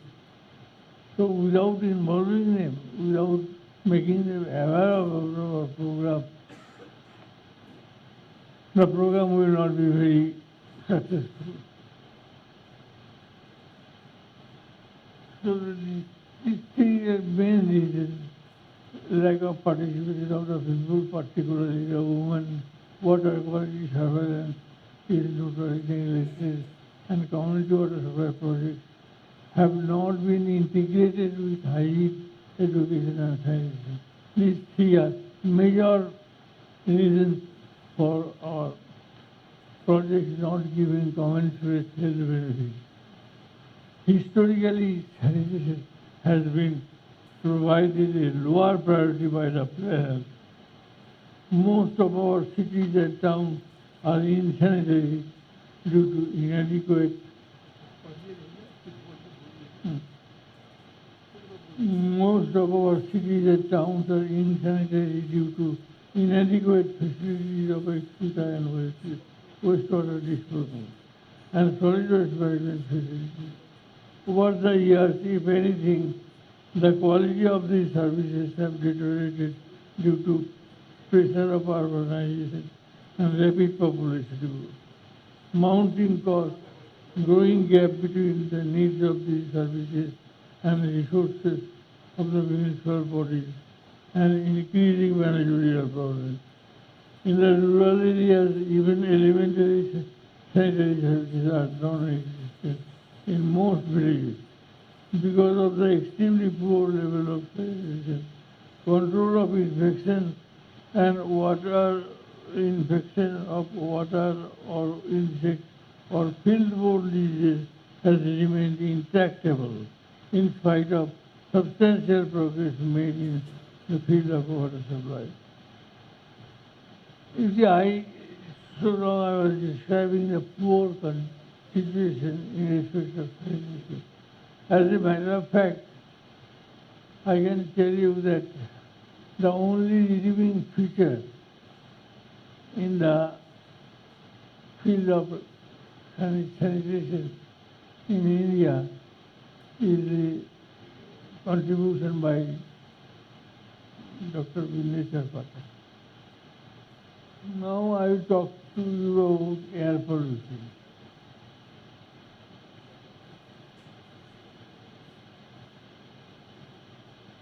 Pollution of urban environment from industrial, vehicular and domestic sources has assumed extremely serious proportions in most of the major cities of the country. A recent survey by the Central Pollution Control Board has identified 23 Indian cities to be critically polluted. 12 major metropolitan cities in India produce 350 tons of oxides of nitrogen, 672 tons of hydrocarbon, and 1960 tons of carbon monoxide from vehicular emissions. The suspended particulate matter SPM in the ambient air of Delhi and Calcutta is more than 450 microgram per meter cube. Against a WHO safe limit of 200 microgram per meter cube. Against a WHO SPM level of 1000 microgram per meter cube, and oxide of nitrogen is more than 100 microgram per meter cube. It is needless to say that at this level of pollution of urban air is quite toxic, and it is likely to have serious impact on the health of the community. Even though comprehensive epidemiological assessment of the situation has not been made as yet, the seriousness of the problem could be appreciated adequately if one considers WHO findings on health effects of various pollution parameters. You can, this paper has been distributed and you can see on page, this paper was originally written for commemorating 50 years of Indian independence. by All India Institute of Hygiene and Public Health. And there in page number 152, you can see that the summary effect of human health on lowest observed effects of levels of sulfur dioxide and particulate matter.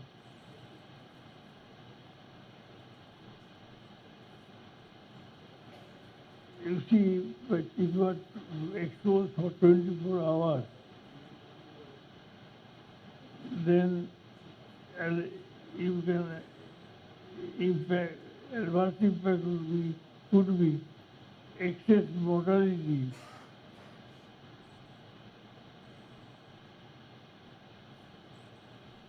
for SO2 500 microgram per meter cube,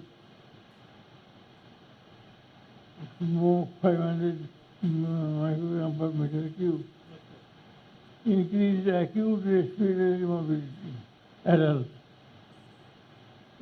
Increased acute respiratory mobility 250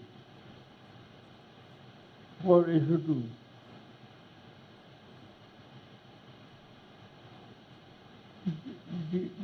Decrement in lung function. When your lung function will be impaired in forcing.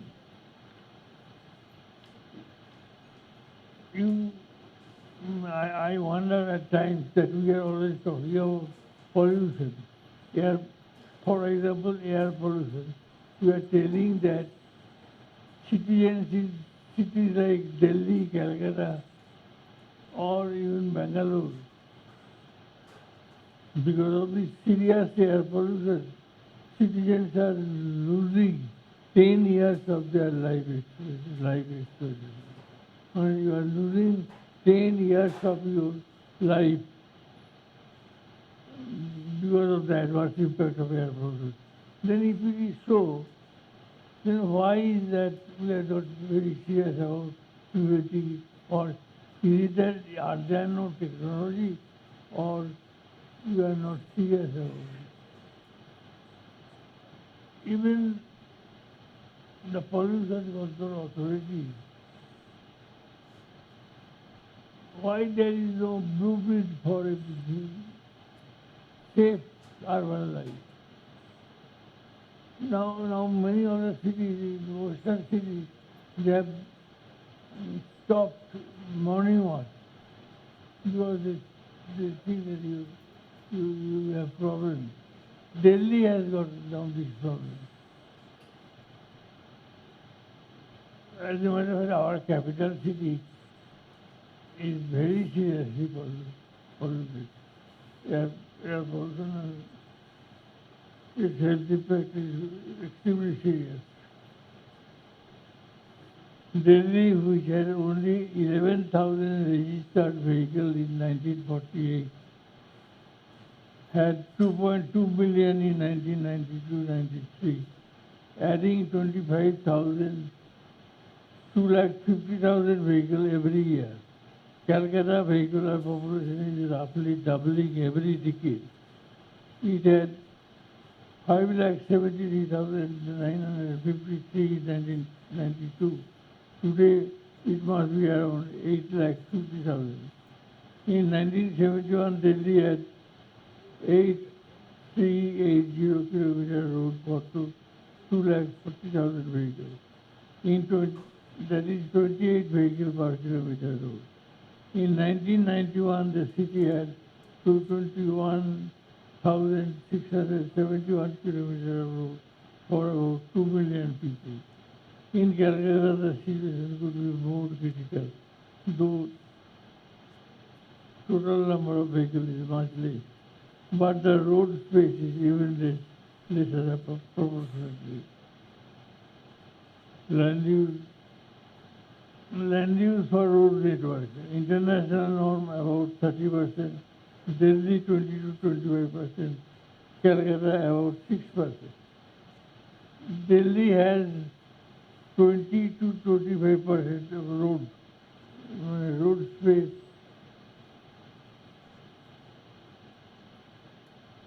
Mumbai have 14% road space, and Calcutta only 6%. So Calcutta, that way, vehicular pollution could be more serious in Calcutta. Inadequate number of flyovers, overbridges, poor, often chaotic traffic management add to the problem, and free-flowing, less polluting traffic appears to be the distant dream. At the present age, the transport sector could soon become ecologically unsustainable and a potential threat to the health of the community. Options and strategies for a cleaner tomorrow. One of the major tasks of urban planners and metropolitan development authorities would be to reconcile growth of vehicular transport with urban air quality. We need to increase road network and transport infrastructure. Also control vehicular population on the road. Unless we can drastically cut down the number of vehicles on the road, it would be very difficult to reduce vehicular pollution. It is definitely not possible with 100 to 150 vehicles per kilometer of road. Under the present situation in respect of urban infrastructure development, we do not expect massive expansion in the road network and road transport infrastructure in a foreseeable future.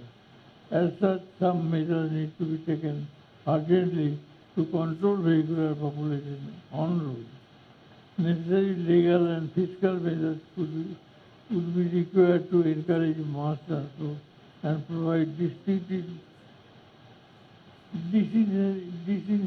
for private vehicles. Government can seriously consider dual fuel pricing system for public vehicles and mass transport distinguished from private vehicles. At the same time, we need to undertake public awareness drive so that people can inculcate vehicle sharing habit and use mass transport. We should also think of higher road taxes for old vehicles in areas where the total number of vehicles is high. Phasing out of two-stroke engines, introducing and promoting alternate non-polluting vehicles like trams, encouraging and promoting the use of bicycles and remodeling of parking systems, introducing no vehicle zone and pedestrian routes are some of the measures which we should try to implement seriously in order to arrest the present rate of vehicular growth and automobile pollution in our cities and towns. Then in page table 6, you can see the relative importance of environmental control measures for water and sanitation diseases. Various diseases are variously differently affected, like viral disease. For them, water quality importance is indicated by 2.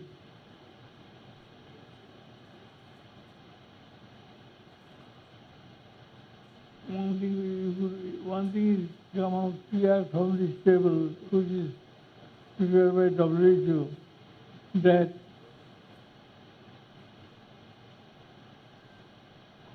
public health importance of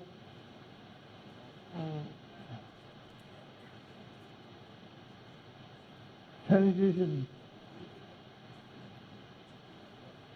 and sanitation gets highest importance for controlling of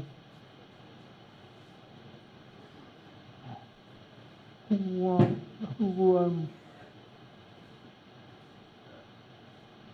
uses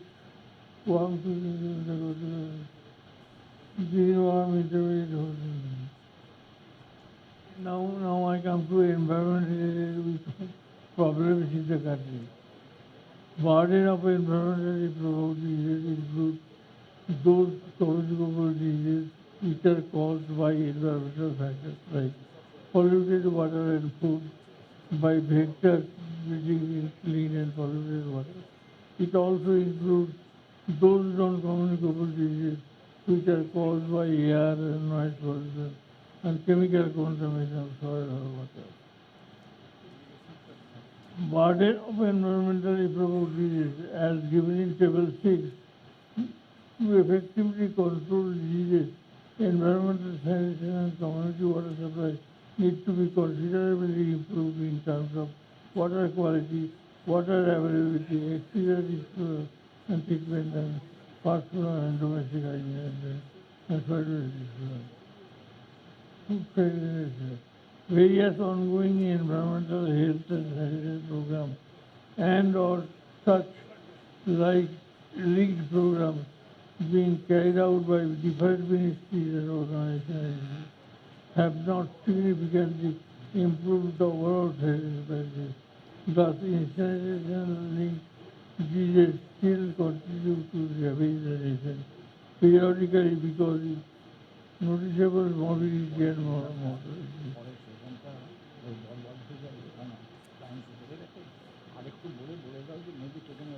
I cannot say.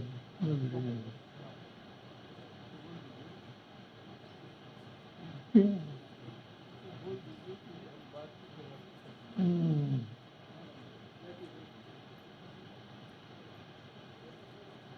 Various ongoing environmental health and sanitation programs and or such linked programs being carried out by different ministries or organizations have not significantly improved the overall sanitation practices. Thus, incineration-linked diseases still continue to ravage the nation periodically, causing unnoticeable morbidity and mortality.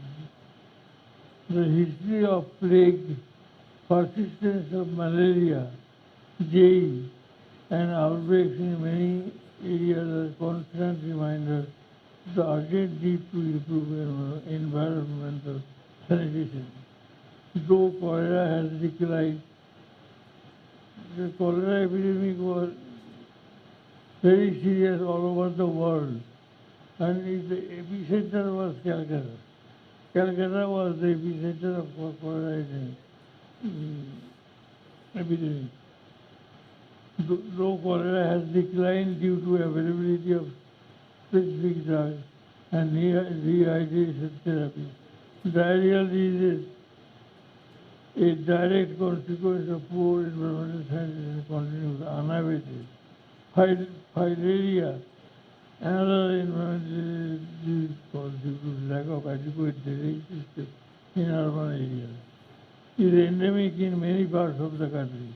Similarly, many diseases which have thick overall cycle like viral hepatitis, Shigella, Salmonella are still serious public health problems.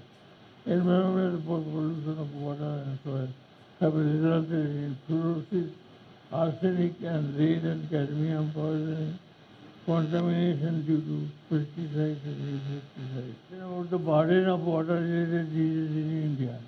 Diarrheal helminth disease. Female 14.39 million of Delhi. Stadel helminth, one female 1, male 1.06 and total 2.06. Tacoma, female 0.07, male 0.04 and total 0.11. Hepatitis 0.17, 1.14 and 0.31. Total water-related diseases 15.63, 14.88 and 30.5. Environment-related non-communicable diseases. Data in respect of non-communicable diseases due to environmental pollution and lifestyle are scanty. Cardiovascular disease and cancer are on the increase in the urban and industrial area, and psychological and neurological sicknesses due to high noise pollution are also causing concern. Both ambient air pollution and indoor and workplace environment are responsible for increasing respiratory episodes, asthma, acute respiratory infection. Though it would be difficult to project the exact burden of environmental and lifestyle-related non-communicable diseases, it may become one of the major public health problems unless adequate measures are taken to arrest the environmental degradation of the urban and industrial areas. Another thing to note is that the medical community should advocate and make the people aware about the danger of air pollution.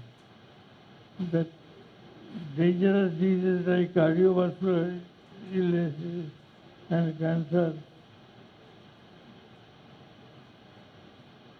is on the increase. Health impact of environment.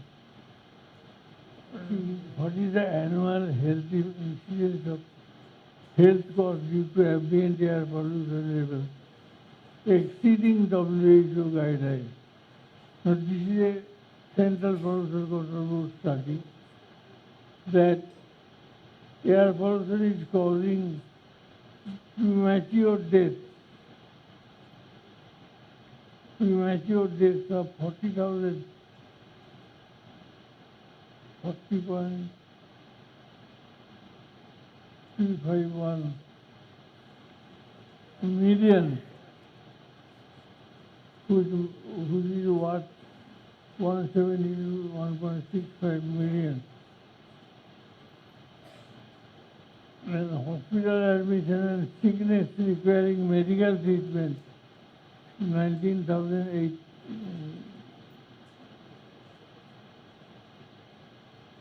19,000. And monetary value is 25 to 50 billion US dollars. Minor sickness including restricted activity days and respiratory symptom days.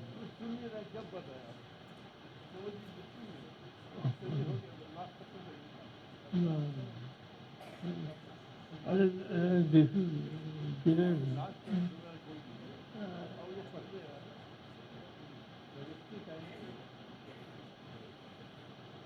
no, actually I want to tell you that annual incidence of health costs due to ambient air pollution.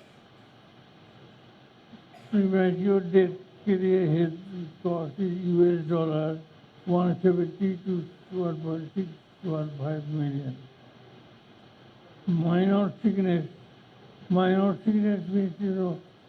because of air pollution, you develop minor sicknesses, including restricted activities. We have days that you cannot be working fully. That is known as restricted activity days and respiratory symptom days.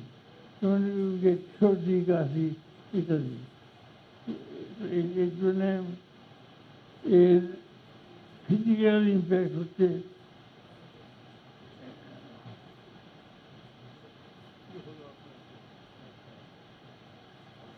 summary of the major annual environmental costs in India.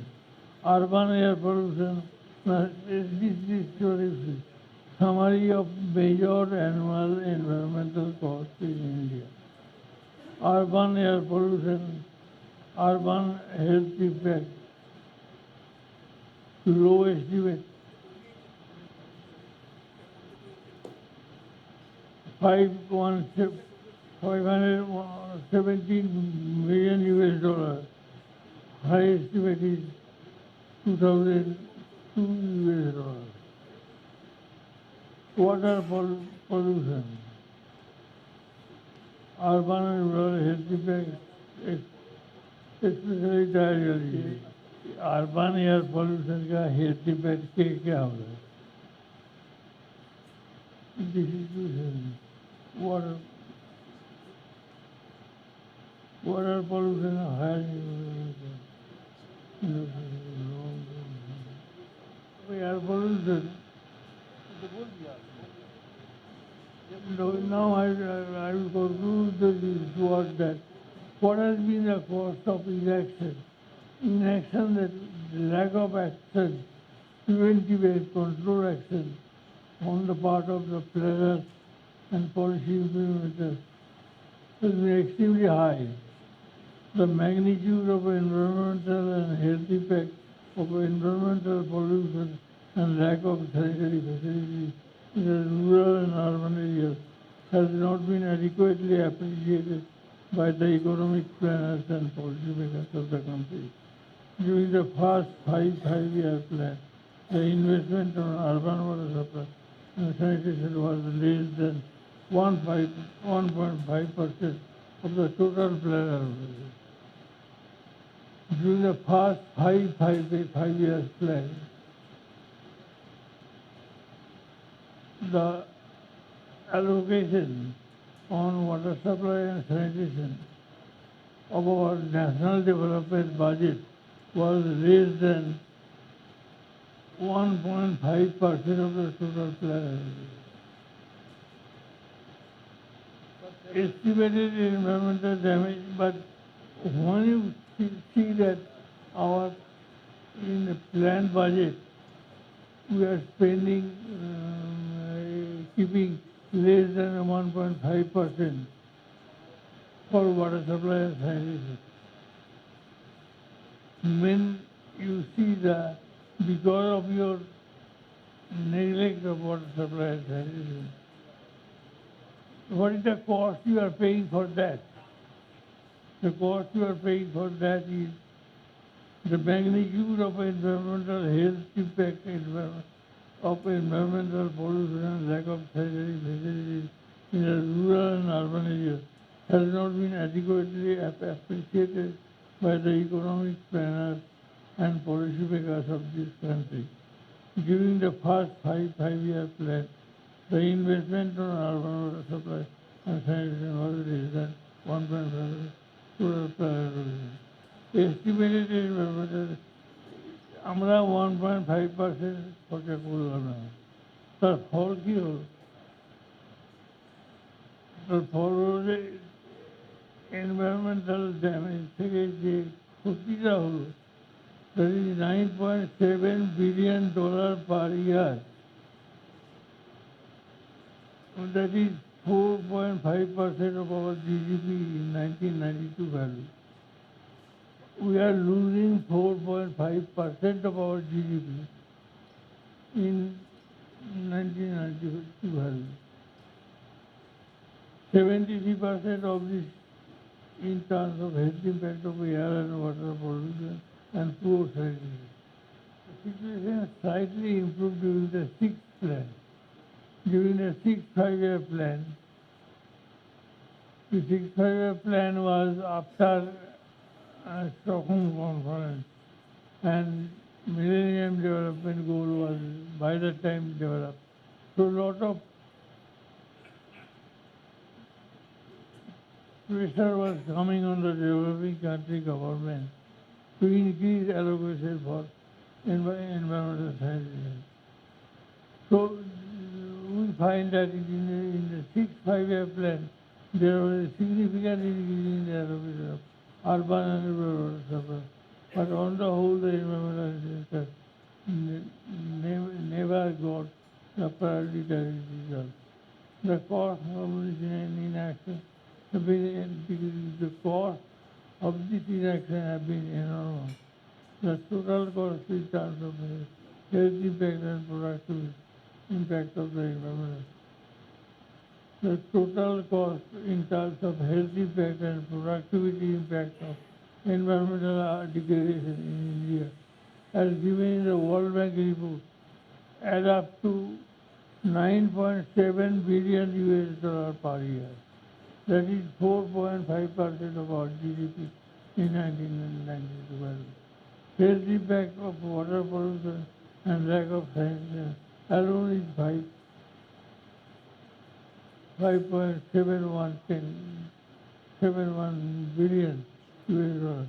59% of the total damage.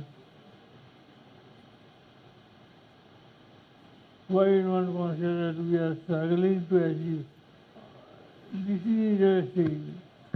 While one considers that we are struggling to achieve a growth rate of 5 to 6% annually, and then our neglect of the environmental sector is costing us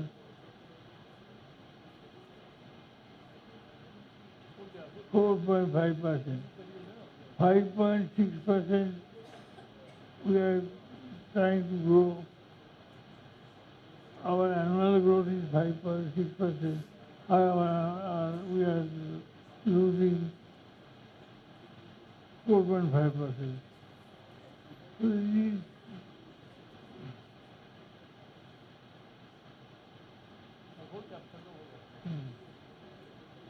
on the whole, what I wanted to say is that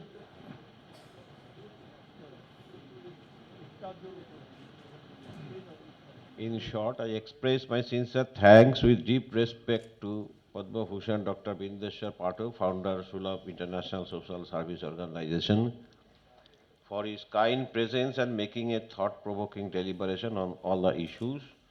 I am grateful to you, sir, to grace the August gathering as chief guest in spite of your extremely busy schedule. I express my sincere thanks to Dr. Partha Ghosh, eminent scientist and former science officer, British Council, for his valuable address as guest of honor. I express my heartfelt thanks to Professor K.J. Nath, President IPH India, for his presidential address. His encouragement and continued guidance has made this event a reality. I express my thanks to Engineer B.K. Sengupta, Secretary General IPH India, for his welcome address.